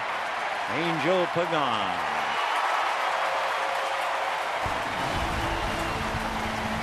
No runs, 2 hits and a walk. Dodgers lead 3. The drought continues with the bases loaded. And at the end of 4.5, 4-0 Giants.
For the Dodgers that the fifth inning did was make Madison Bumgarner pitch. But talking about pitching with the bases loaded, have a good look at young Frias. He got Crawford to pop up to Adrian Gonzalez with the bases loaded, then struck out Madison Bumgarner, and for a good measure a diving catch by Scott Van Slyke, and he was out of the inning. Waited through the fourth inning, and now facing Joaquin Arias, the first baseman, who is 2 for 2, single to right against Ryu, single to left against Frias. 1 ball and 1 strike. 4 runs, 8 hits for the Giants. They have left 7. No runs, 3 hits for the Dodgers. They have left 6. Check swing. Yes, he swung.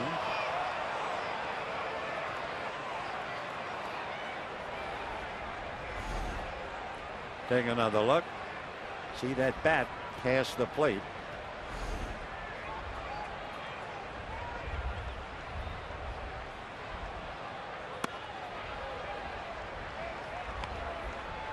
Joaquin Arias, long and lean, 6'1", maybe 170, maybe. A little bit like Alfonso Soriano. 2-2. Fast one, chased and fouled.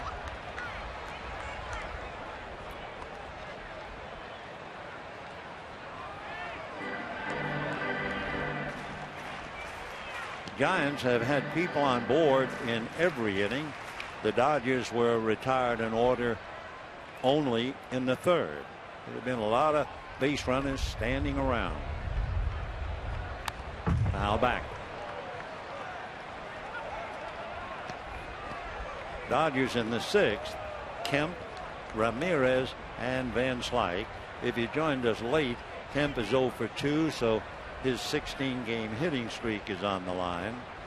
More concern, I think, not so much about a possible loss, but about the condition of Ryu's shoulder.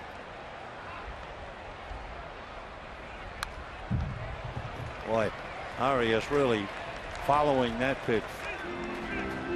Still 2-2.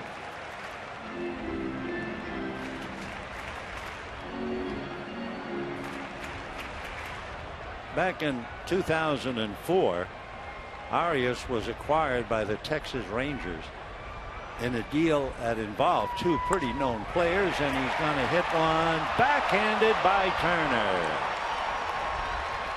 So Arias losing a base hit. Justin makes a fine play, and 1 out. That trade that involved Joaquin Arias, the other 2 players, Alfonso Soriano and Alex Rodriguez. Wonderful play by Justin Turner, and we have 1 out here in the 5th.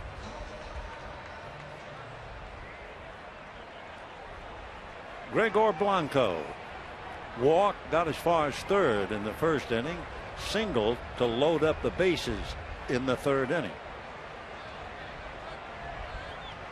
Ball 1. After Blanco, the shortstop, Brandon Crawford, who bats 8th.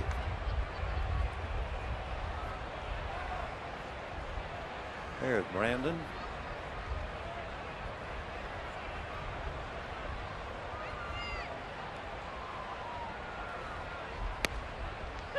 Right.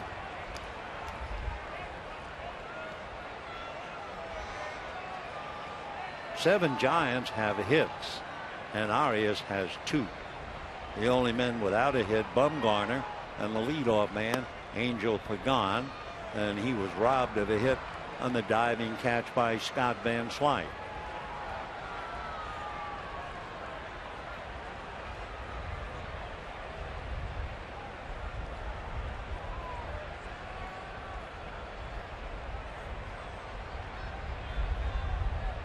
Two balls and 1 strike.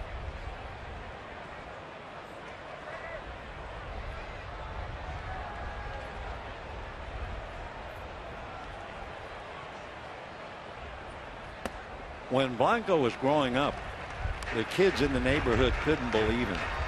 He'd ride his bike 4.5 miles to the stadium He'd practice baseball. He'd run. He'd toss balls high in the air to work on fly balls, practice sliding, run the bases, and he was all by himself.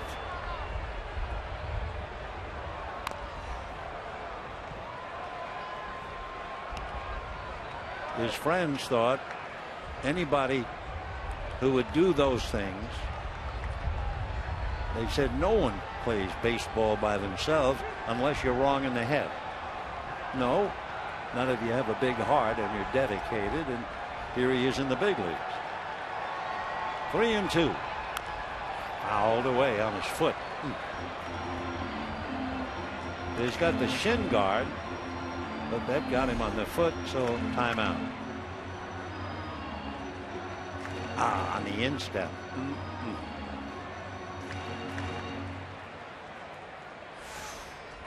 You can feel it from where you are.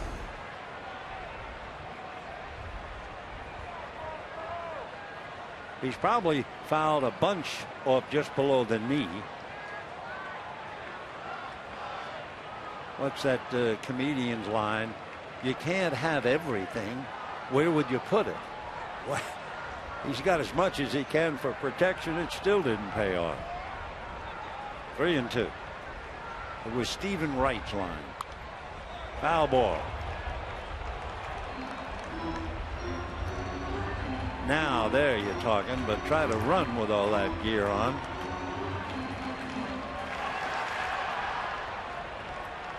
Three and two.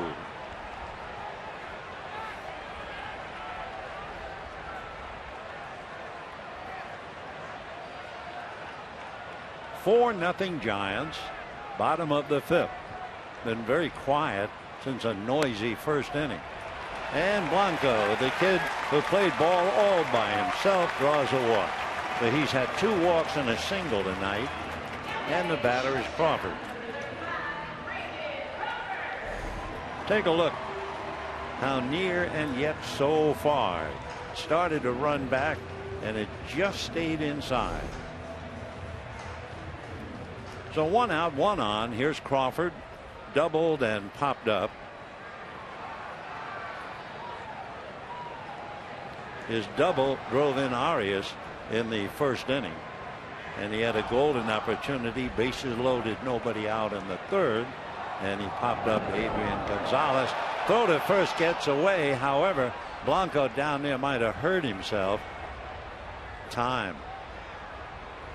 I'm not quite sure what he did following the flight of the ball. Maybe his back. Oh, the ball hit him. Sure. The ball hit him on the right side. No wonder he's hurting. Gonzalez is saying, what's up? Well, we'll show you. Under the glove, and he hit him on the right side. That's a perfect view.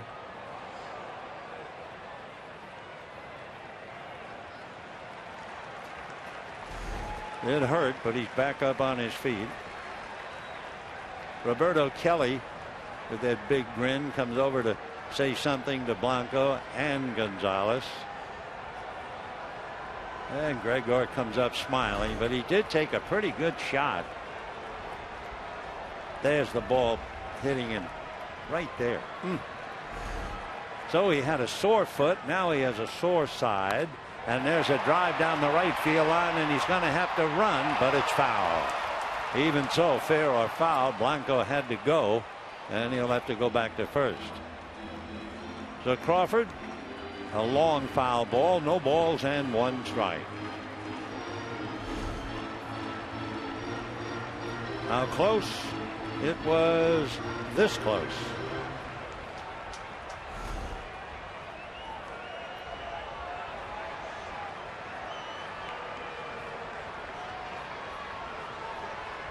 Brandon hitting .236. 1 out. 5th inning. 4-0 Giants. Scored all 4 runs in the first inning, if you weren't with us.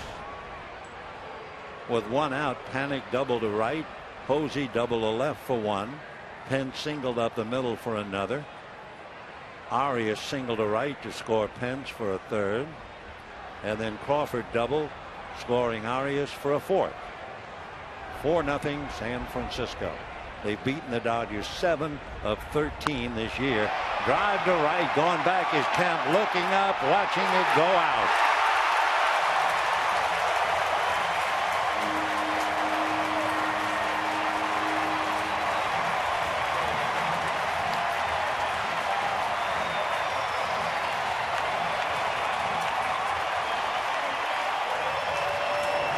Brandon Crawford hits one up into the gallery, not into the cove, but he'll take it anyway.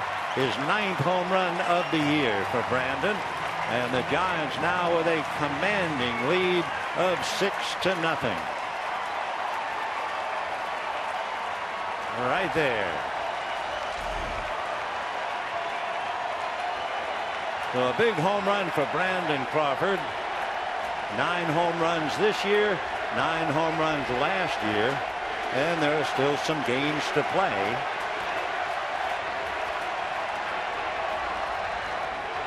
And the batter now is Madison Bumgarner, feeling very good about things, leading 6-0 in the 5th. 0-1. So a very happy Brandon Crawford. So the Bruin bruises the Dodgers. 6 runs, 9 hits for the Giants, no runs, 3 hits for the Dodgers.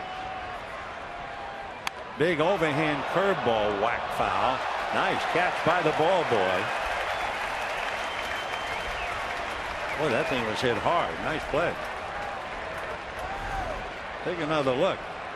Thank goodness it's a young man. They've had some rather elderly people down there, but he's holding his own. Bruce Willis. Well, not really.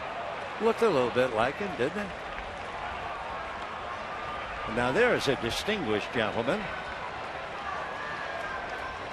Just stay out of the way.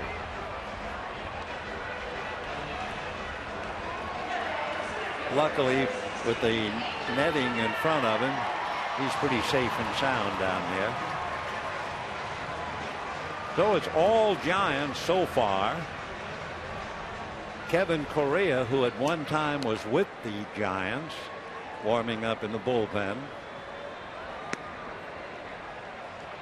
Pagan grounded out, walked, and lost a hit on a diving catch by Scott Van Slyke. Ball 1.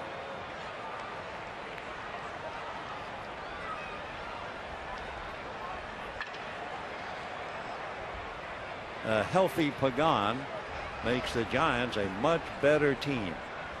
306. Missed a lot of games. 3 home runs, 27 runs batted in. He's always had hamstring problems. Big chopper, fair ball, and the play to first in time for the out. So that will do it, but do it is 2 more runs. And at the end of 5, it is 6-0 San Francisco.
On this day in 1947, Jackie Robinson, first baseman if you please, became Rookie of the Year in the National League. Jackie hit .297. He had 12 home runs. He had 48 runs batted in and 29 stolen bases. Good enough to help the Dodgers win the pennant and to get into the World Series. Unfortunately, it was yet another loss to the New York Yankees. And with that, let's go back to this one.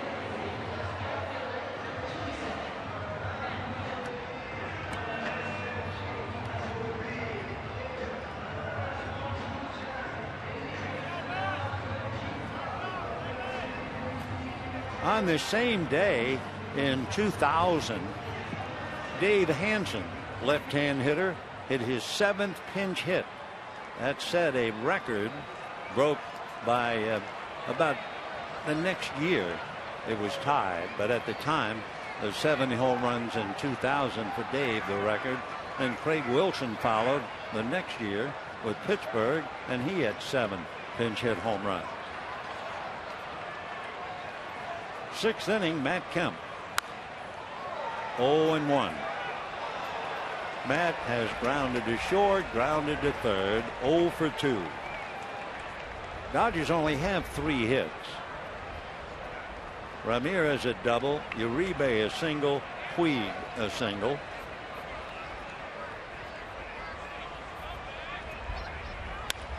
Ground ball to the left, Crawford is there. So Matt Kemp goes 0 for 3 on ground balls. 1 out in the 6th. Hanley Ramirez coming up. Hanley Ramirez doubled down the left field line in the 2nd inning. Then next time up was hit by a pitch.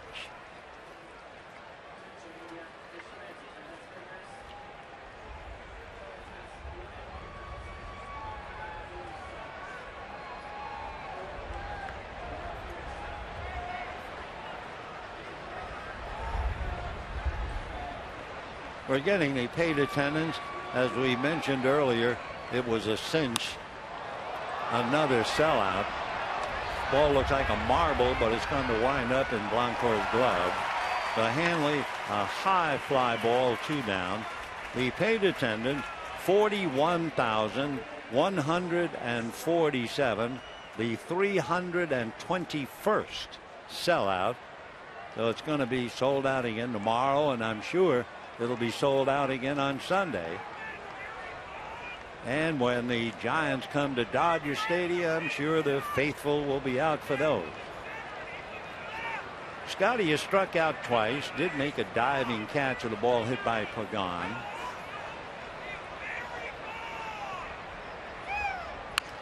Foul ball, 0-1. Bumgarner, one of the premier pitchers in the league, trying to win his 18th tonight and firmly establish himself as one of the top left-handers in the game.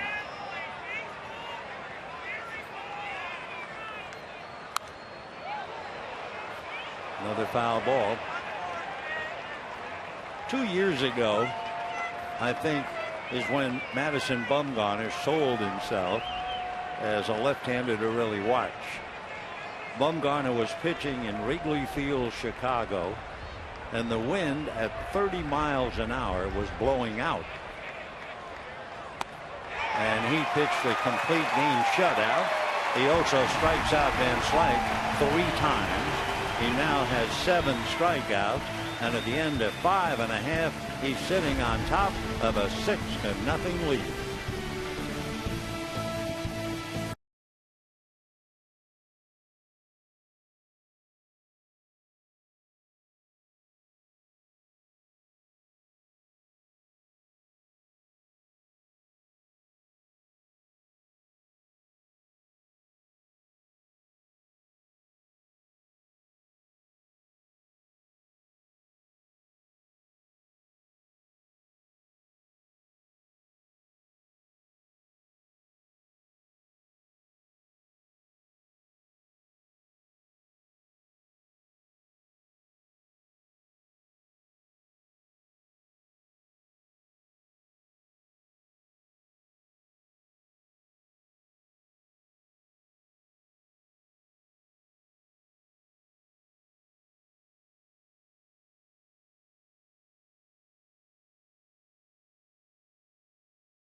Favor of the Giants, bottom of the 6th inning. Don't forget June the 18th. That was the day that Clayton Kershaw had his first no-hitter.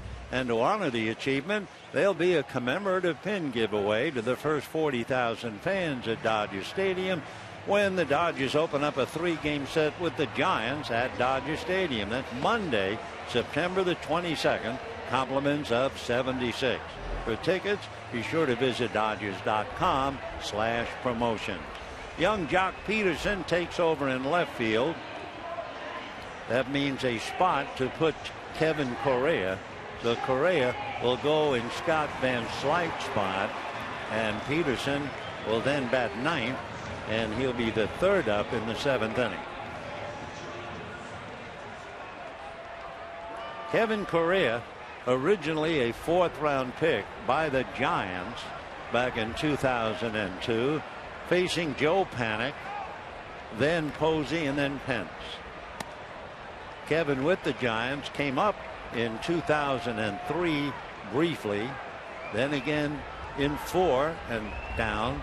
Then he stayed 2005, 6, 7. Then he would be gapping up and down from Jose and Fresno. And finally in 09 he went to the Padres. So Kevin, who was born in San Diego, has been pitching since 2002. Went to Cal Poly University. Just turned 34 years old. Big man, 6'3", 210, ideal size, pitch in the big leagues.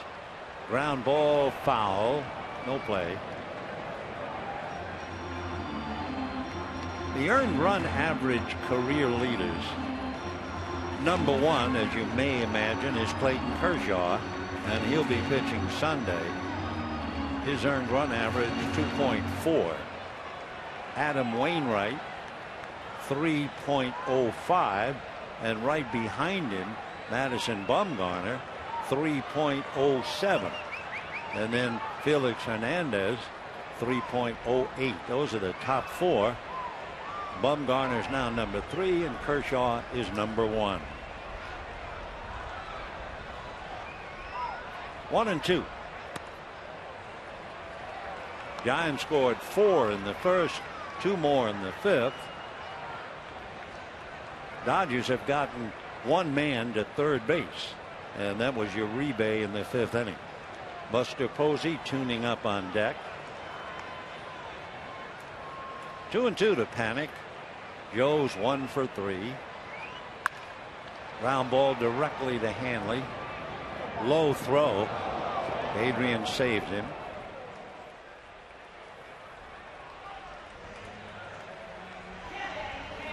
So 1 away in the 6th inning, and Buster Posey coming up.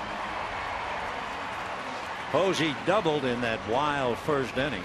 If you weren't with us, I mean, they exploded with 1 out.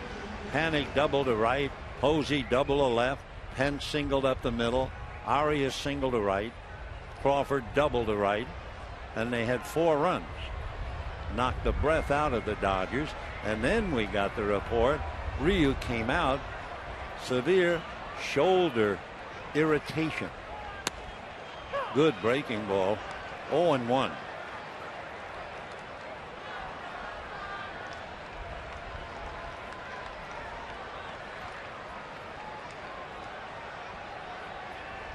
Bottom of the 6th inning, 6-0 Giants.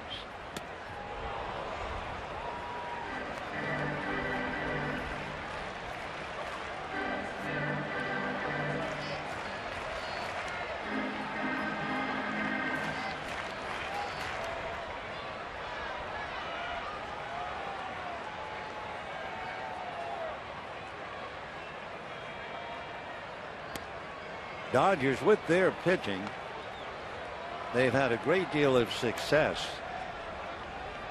as far as shutouts are concerned. The club has turned in 15, and the opposition has shut them out only 4 times until tonight. We'll see if the shutout holds.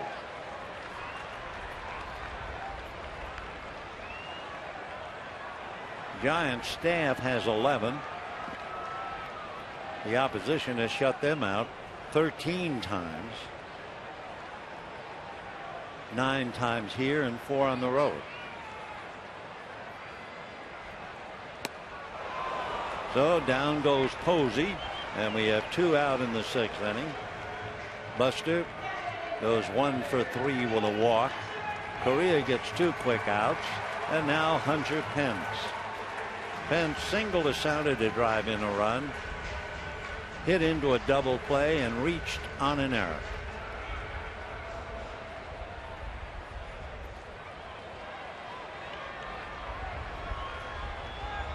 Dodgers in the 7th inning. They will have Uribe, followed by Ellis, and then Jock Peterson, who just got in the game.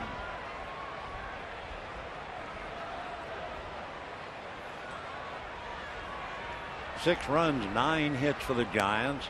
No runs, only 3 hits for the Dodgers against Madison Bumgarner.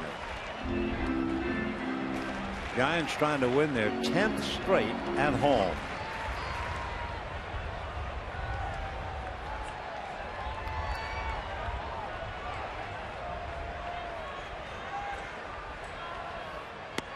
In there. Dodgers have used Ryu, then Perez, then Frias, and now Correa. So Frias gave the Dodgers 3 innings. And that's going to be whacked into right field. So Hunter Pence comes up with his 2nd hit tonight. That's 176 hits for the Giants right fielder. That's number 1 in the league.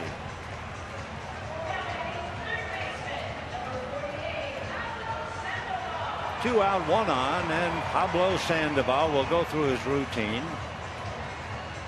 Now he'll write some initials after hitting himself on the head. Then he'll fuss with the gloves, and now he's about ready.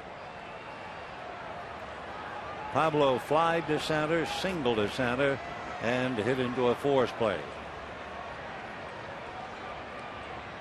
Ball 1.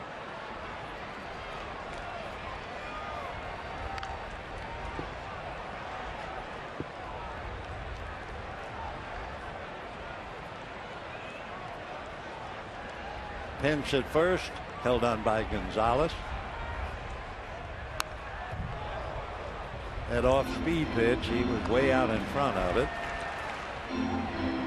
The Panda, Pablo Sandoval, ambidextrous, and a switch hitter. And there's the sign of the Panda, and you see it around the ball club, all over the ballpark, and different colors.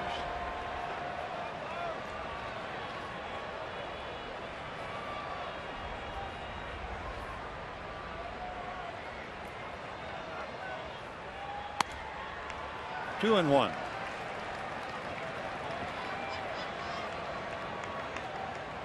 Pablo turned the clock back. 2012 World Series. He was the most valuable player. He had 500. He had 3 home runs in that World Series, 2 in 1 game.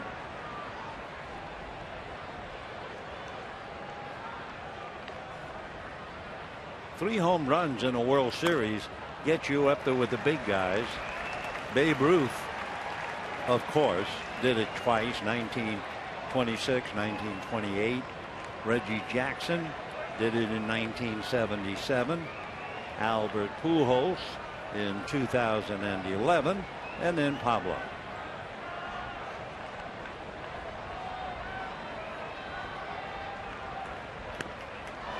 Runner going, good throw. And Pence is nailed. So no runs, 1 hit, nobody left. And at the end of 6, it remains 6-0 Giants.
is brought to you by Subway.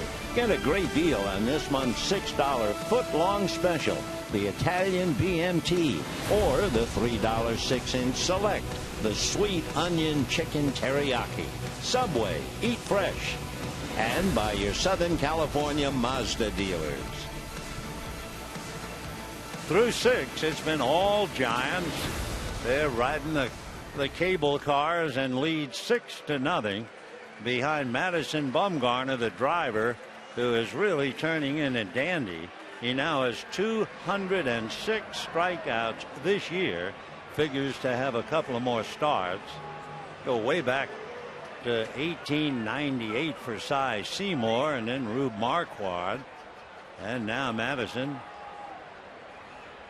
Yeah, he's really growing into the role now of being their #1 pitcher.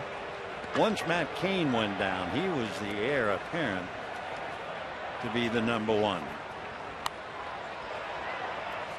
That was a cutter in on the fists. Uribe thought he really had a good pitch to handle it, and it just ran in on his hands. 0-1. And now, as quickly as you're up there, you're in the hole, no balls and 2 strikes. Uribe tonight rounded to third and singled to short. He hit the ball to the hole. Sandoval making a diving try, missed it. Crawford threw, bang, bang, and Uribe beat the throw. A.J. Ellis on deck. Oh, he couldn't get around on that. He's lucky it went foul. Still 0-2.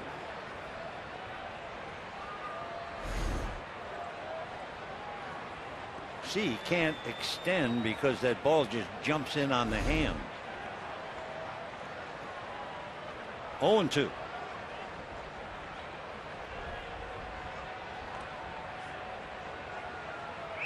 And the slow breaking ball. So a couple of cutters, a slow curve, down goes Uribe, and that is the 8th strikeout for Madison Bumgarner. 72-mile-an-hour slow curve.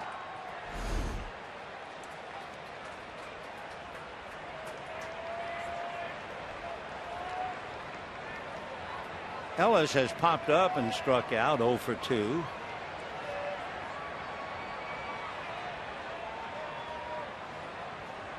Bumgarner's high in strikeouts this year, 13.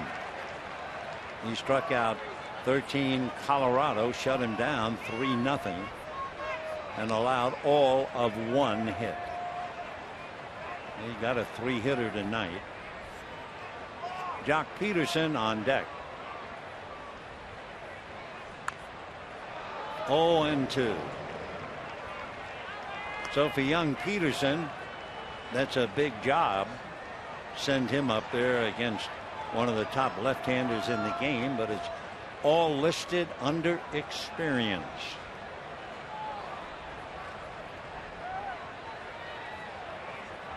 Bumgarner has been with the Giants. He came up in 2009 after only 2 years.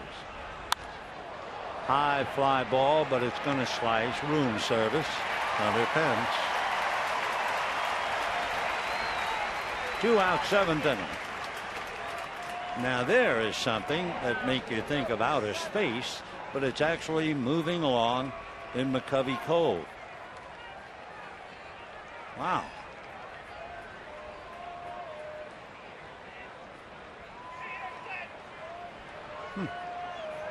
What they won't dream up, huh? Well, let's see what happens, young Jock Peterson. 2 for 15, 7 strikeouts. Painful way to begin his career. And now he's really going to be challenged.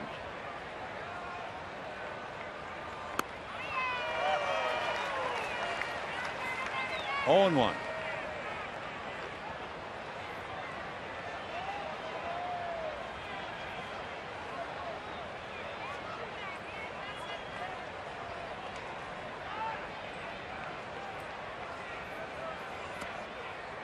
Fastball away. 2 down, 7th inning. At one stage, Bumgarner retired 8 in a row. Now, after getting out of a bases loaded situation, he's retired 6 in a row. And he's behind 2-1.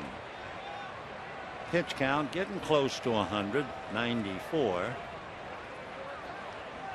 His high in pitch count so far,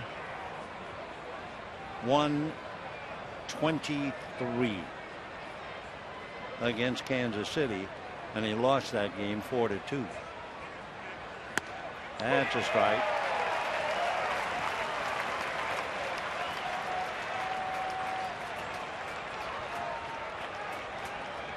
Two and two to Jock Peterson.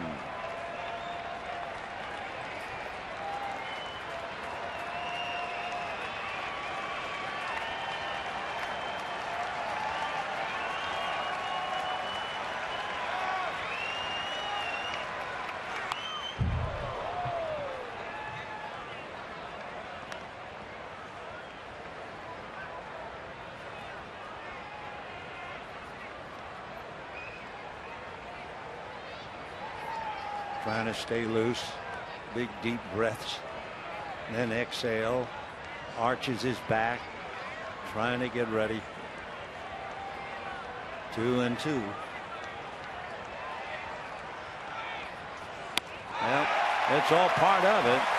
Welcome to the big league. The only thing he does is check with the plate umpire. Did I swing at a strike? And we are heading for the bottom of the 7th. 6-0 Giants.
Down through the years, the Giants and the Dodgers, but tonight, additional news, and painful it is for the Dodgers.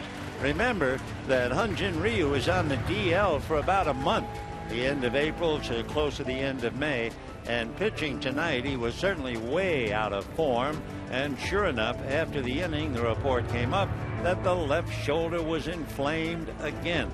So if you look at the numbers, the end of April, about 3 weeks, and the Dodgers certainly will not want to go 3 weeks. They'll run out of the season without Ryu. Meanwhile, high fly ball into left field. Peterson is there and picks it off for the out. 1 down as Sandoval goes deep to left.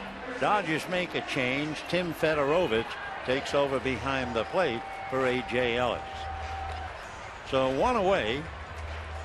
So far, a convincing game turned in by the Giants, leading 6-0 on 10 hits. Could be even worse. They've left 7 in 6 innings. Joaquin Arias single to right, single to left, and lost a hit on a nice play by Justin Turner. So Arias 2 for 3. Well, Madison Bumgarner puts on the windbreaker, and it looks like that'll be that for him. Hard to believe that he pitched a game without a strikeout against Detroit, and tonight he had 9 through 7 innings. Juan Gutierrez, the big right-hander, throwing now in the Giant bullpen. 1 ball and 1 strike to Joaquin Arias, and he'll be followed by Gregor Blanco.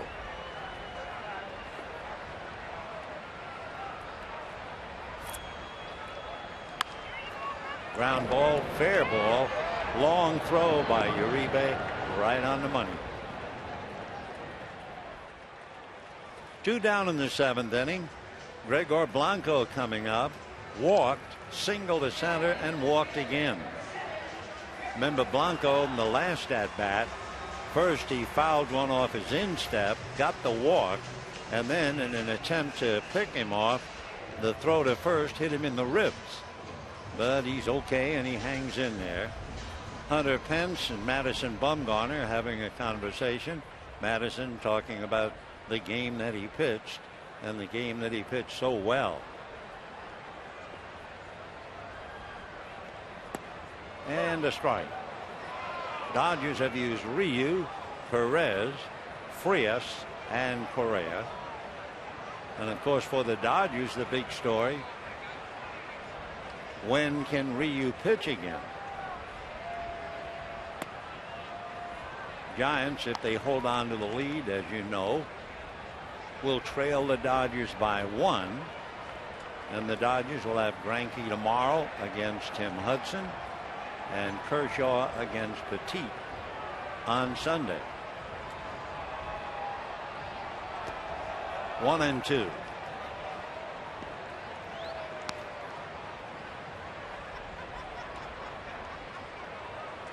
Dodgers will continue on this road trip, going to Colorado, then Chicago.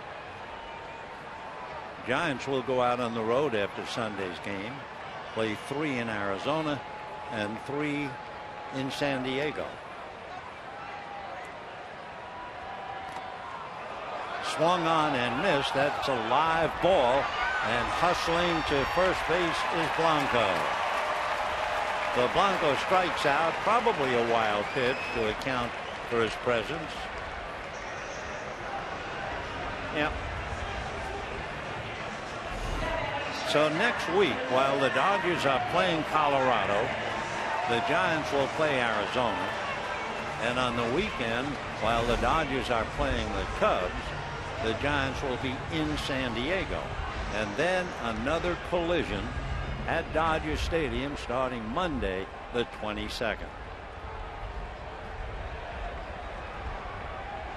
Brandon Crawford doubled to right, popped up, and hit a 2-run home run. Top deck of the landing in right field.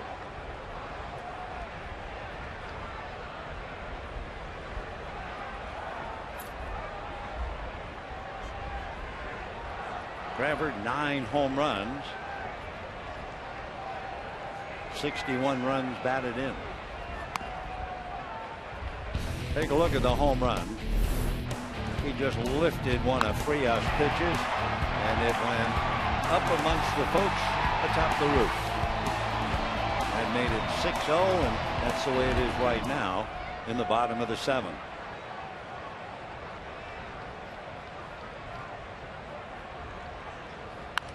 Fouled off upstairs to the sellout crowd. 41,147, the 321st consecutive sellout.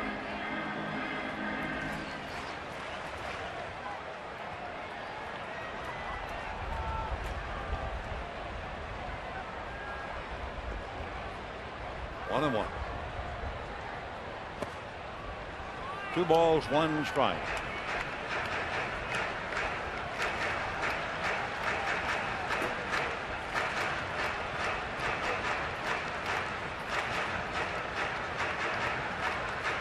And looking at the Giant lineup, forgetting Madison Bumgarner, who's not a bad hitter, but he struck out 3 times.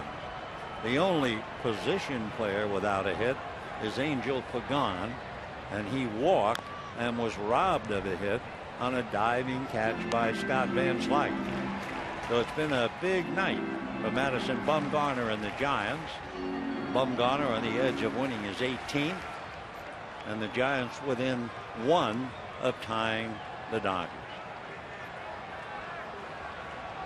2 balls and 2 strikes. Brandon Crawford.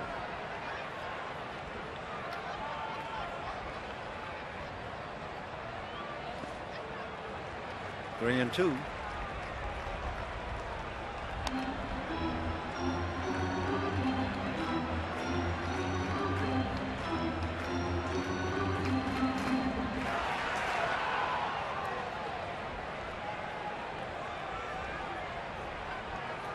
Ryu an inning for all 4 runs. Perez an inning. Frias 3 innings, giving up 2 runs. And Kevin Correa. 3 and 2. 2 down. Blanco will be going on the pitch. They're not holding him. Gregor talking to Roberto Kelly, the first base coach. 3 and 2. Runner goes. Ball 4. So a strikeout on a wild pitch, followed by a walk. Dodgers will send up the left-hand hitting Travis Ishikawa, the first baseman. Ishikawa batting for Bumgarner. Travis out of Seattle, Washington. Lives in Federal Way, Washington. That's where he went to high school. He played football as well as baseball. He's certainly big enough. He's 6'3", 225 pounds. And hammers one to right. If it's fair, it's gone. It is fair. It is wet.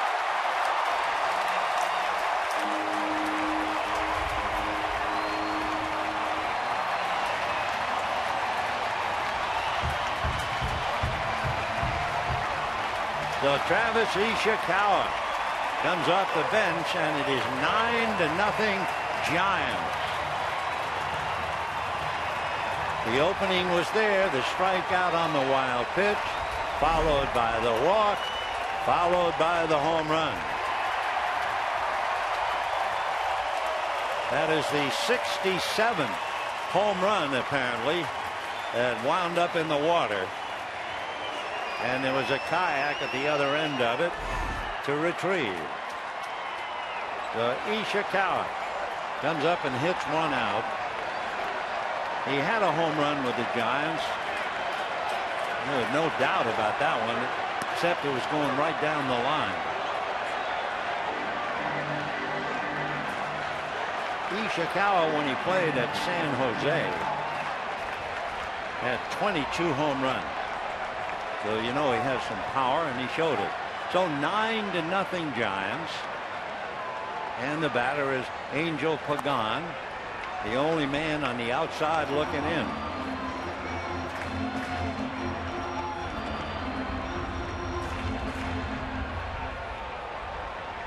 Four runs charged to Ryu, 3 to Frias, and now the big one to Correa. Fouled away.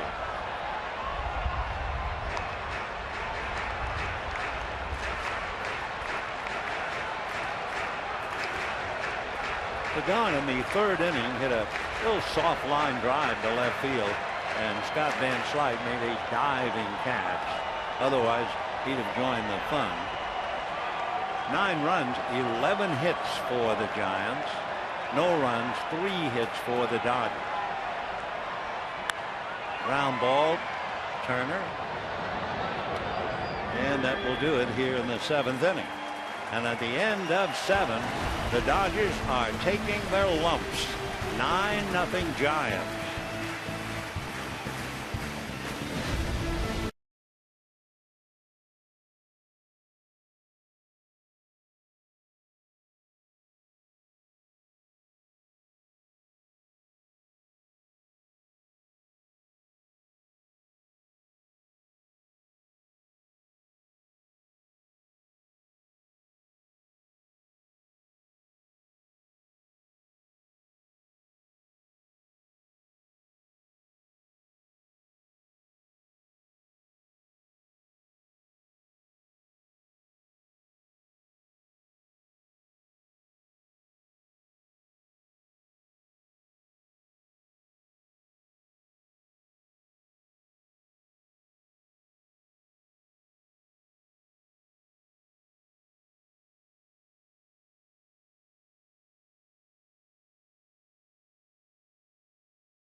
Sunday, September 28th, Fan Appreciation Day at Dodger Stadium. There'll be a number of giveaways and prizes throughout the game, including 2015 season tickets, a brand new 60-foot class LG Smart TV, make that 60-inch, United Airlines airfare vouchers, and much, much more. So for all information, be sure to visit Dodgers.com/fan appreciation today. For the Giants, they make a few changes. Juan Perez heads into center field. Big Juan Gutierrez takes over on the mound. Travis Ishikawa, who just hit that pinch hit home run to give them 3 more. He's at first base. There's Ishikawa. Juan Perez is the third change. Arias went from first to third, so Gutierrez is about ready. Matt Kemp 0 for 3 tonight. He will have a chance to see if he can extend his own personal streak to 17. Yasiel Puig has walked twice and flied to center. Had a solid base hit in the 5th inning.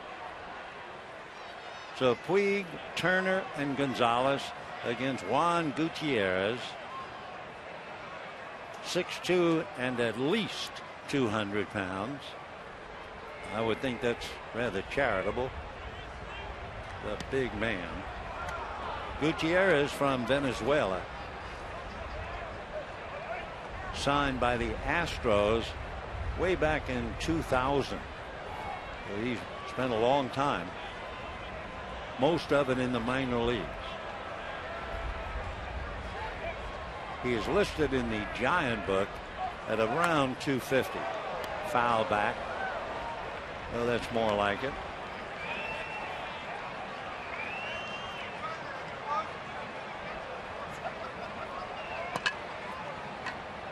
Puig, each time he was aboard, got as far as second base.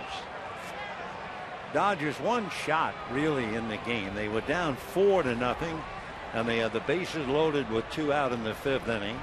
And Adrian Gonzalez, who was unable to do anything against Bumgarner in the past, was unable to do anything tonight. Breaking ball grounded to left. Crawford is on it, and they get Puig. 1 out in the 8th.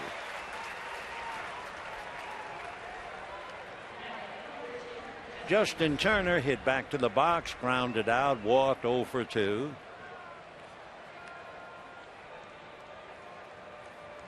Dodgers have been thoroughly shut down. 8 in a row retired since Turner walked in the 5th inning. Yimi Garcia now gets up in the Dodger bullpen.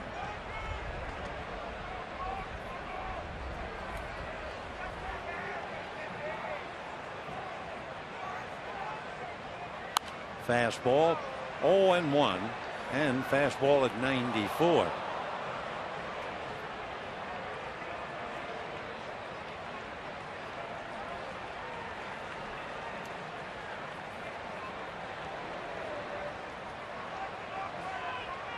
So Garcia will get his feet wet and pitch in the bottom of the 8th inning. 0-1. Another foul ball. Remember, Turner in the 5th inning had around an 11 pitch at bat and nursed a walk from Bumgarner.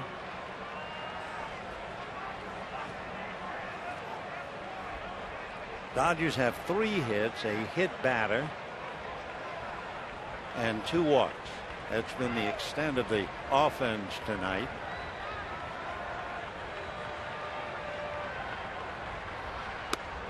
And strike 3 to Turner.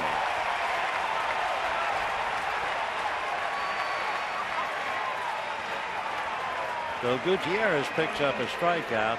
That means 10 Dodgers have struck out. Bumgarner, while he was in there, struck out 9. It's also 9 in a row retired since the walk to Turner in the 5th inning. Here is Adrian Gonzalez with Matt Kemp on deck. Adrian lined out in the first inning, struck out in the fourth, fly to center in the fifth. That at bat was the one at bat the Dodgers had tonight. Short hop knocked down by Ishikawa, feeding Gutierrez, and the Dodgers roll over in the eighth inning. So at the end of 7.5 innings, it is 9-0 San Francisco. And Yimi Garcia coming in.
Still a tomorrow, and still quite a few tomorrows left on the baseball calendar.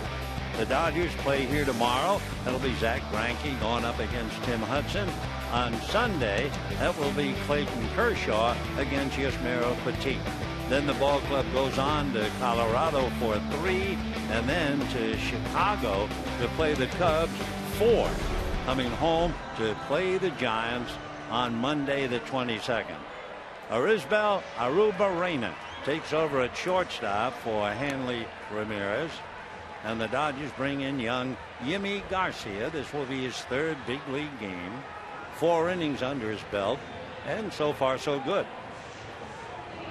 Giants will have Joe Panik, the second baseman, followed by Buster Posey and then Hunter Pence.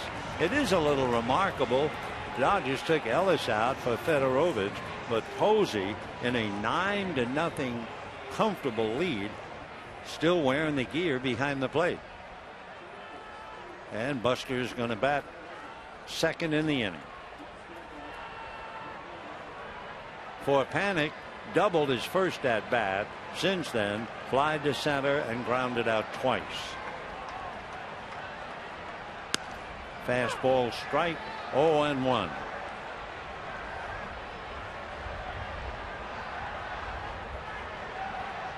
Panik had that T double that started everything in the first inning when he doubled to right field. One ball and one strike.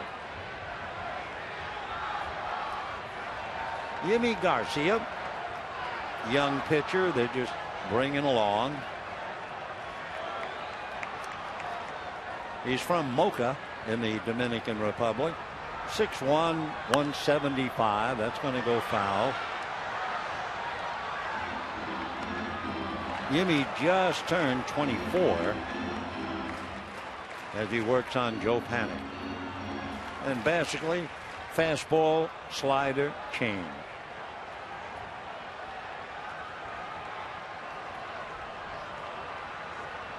Panik has done a tremendous job after the Giants were really in trouble at second base. They lost Marco Scudero. They got Dan Ugla, and it was obvious Dan couldn't fill the bill.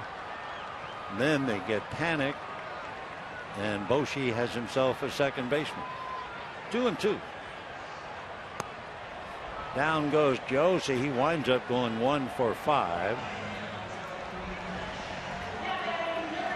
1 out in the 8th, and here's Buster Posey. I guess when you're as hot as Posey is, they've decided. It looks like the glove is going to catch the moon, doesn't it? Buster doubled to left in the first inning, walked in the second, flied to right in the fourth, and struck out.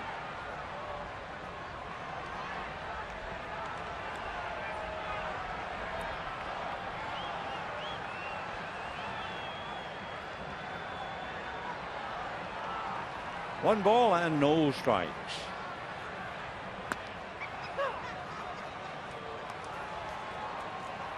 "13 games played before tonight.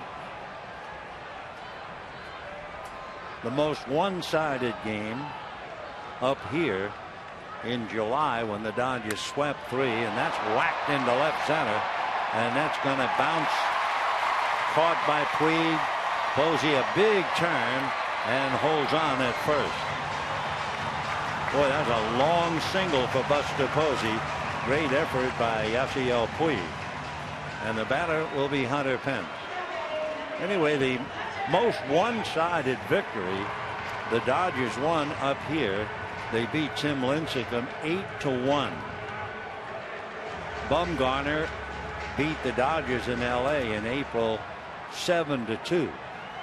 But this one is not only one-sided, it is lopsided. 9-0 San Francisco. That's a strike to Pence. Hunter singled, hit into a double play, reached on an error, and singled again. 2 singles, an RBI, and a run scored, leading the league in hits with 176.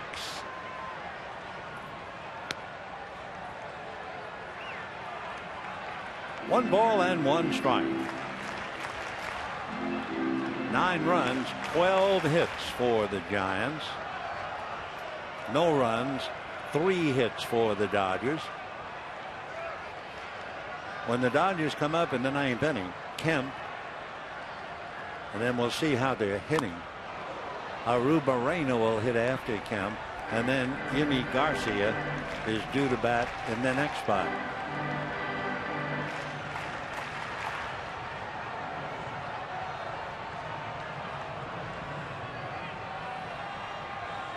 One and 2. 2-2.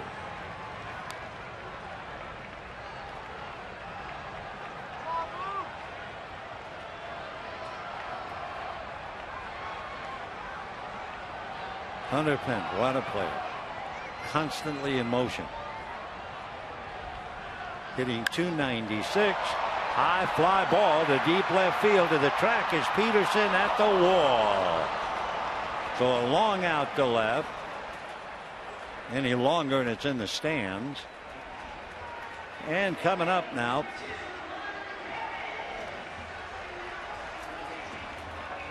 Juan Perez. A reminder, you know the most popular way to follow the postseason with MLB.com at bat, the #1 app for live baseball. You can enjoy so much. So get at bat for your smartphone or tablet on the App Store or visit MLB.com. Young Juan Perez, the center fielder finishing up, takes a breaking ball strike. 2 out, 8th inning, 9-0 Giants.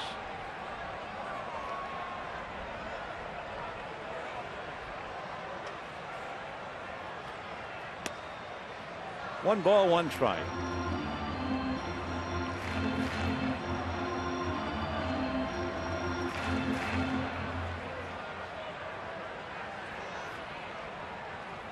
Juan Perez, born in the Bronx,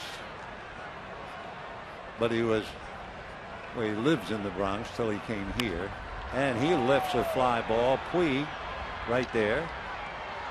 So that'll be that. In the 8th inning, Garcia gives up a hit, nothing more except that long fly ball. And we are heading for the 9th, and the question is, will Kemp be able to extend his streak to 17?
of the game would go to Madison Bumgarner.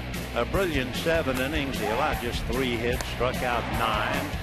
Got a 4-inning edge in the very first inning, so that was a comfort zone for him. And the 4-0 stood up pretty much the whole night. The Dodgers had one look at the game in the 5th inning. They had the bases loaded, down 4-0. Adrian Gonzalez flied to center, and after that they were done. Giants scored 2 in the 5th, 3 in the 7th, and they win walking away. Dodgers down, but now it'll be interesting to see about Matt Kemp. Kemp tonight, 3 ground balls, 0 for 3, facing Juan Gutierrez. And a strike, 0-1.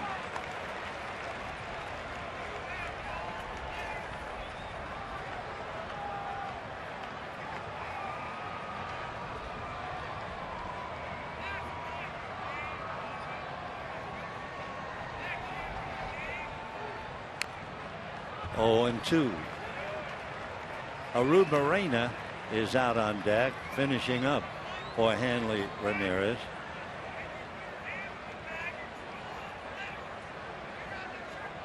There he is. No balls and 2 strikes. So his streak hanging by a thread.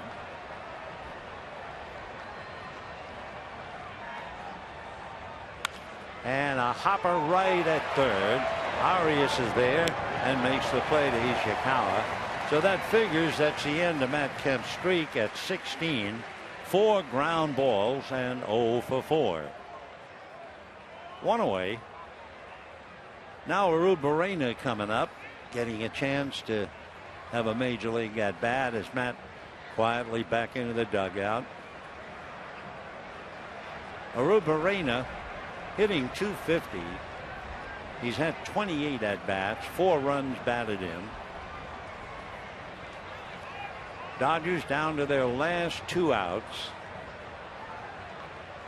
Actually, their last base runner was Turner in the 5th inning.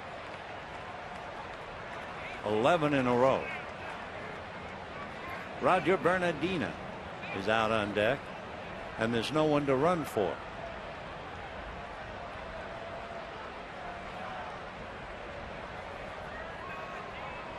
Oh, and 1.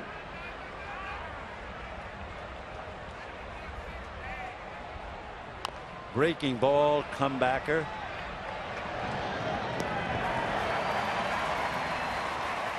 Two down in the 9th inning.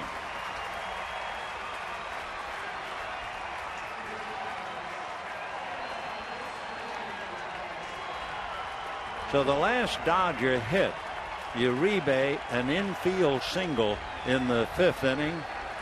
Then Puig singled in the 5th inning, and Turner walked. And the Dodgers had the bases loaded. Gonzalez flied to center, and the offense has never been heard from again tonight.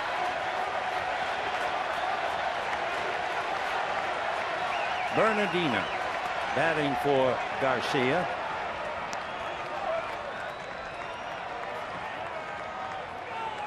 Dodgers got him to run. Now he's up there with 2 out and the base is empty.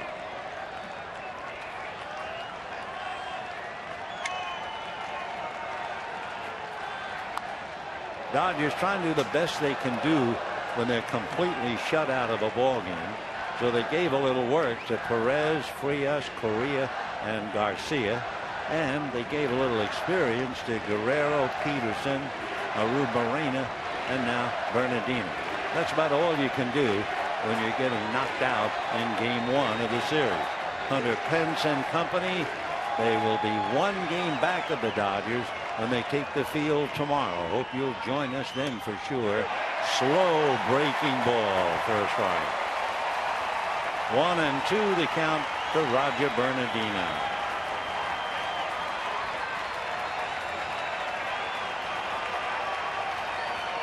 Gutierrez trying to mop it up.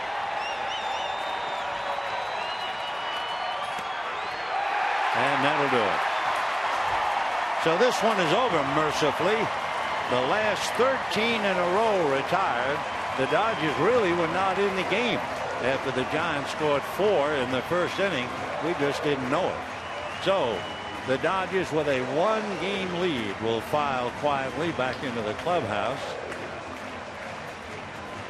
It was 2, it's reduced to 1, and it's on the line tomorrow.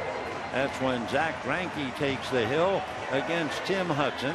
The Giants have now beaten the Dodgers 8 of the 14 meetings. The Dodgers have won 4 of the 7 played here at AT&T Park. So tomorrow night we'll be hitting the air at 6 o'clock. Again, we'll repeat, that's Greinke and Hudson. Till then, we wish you all a very pleasant good evening, everybody.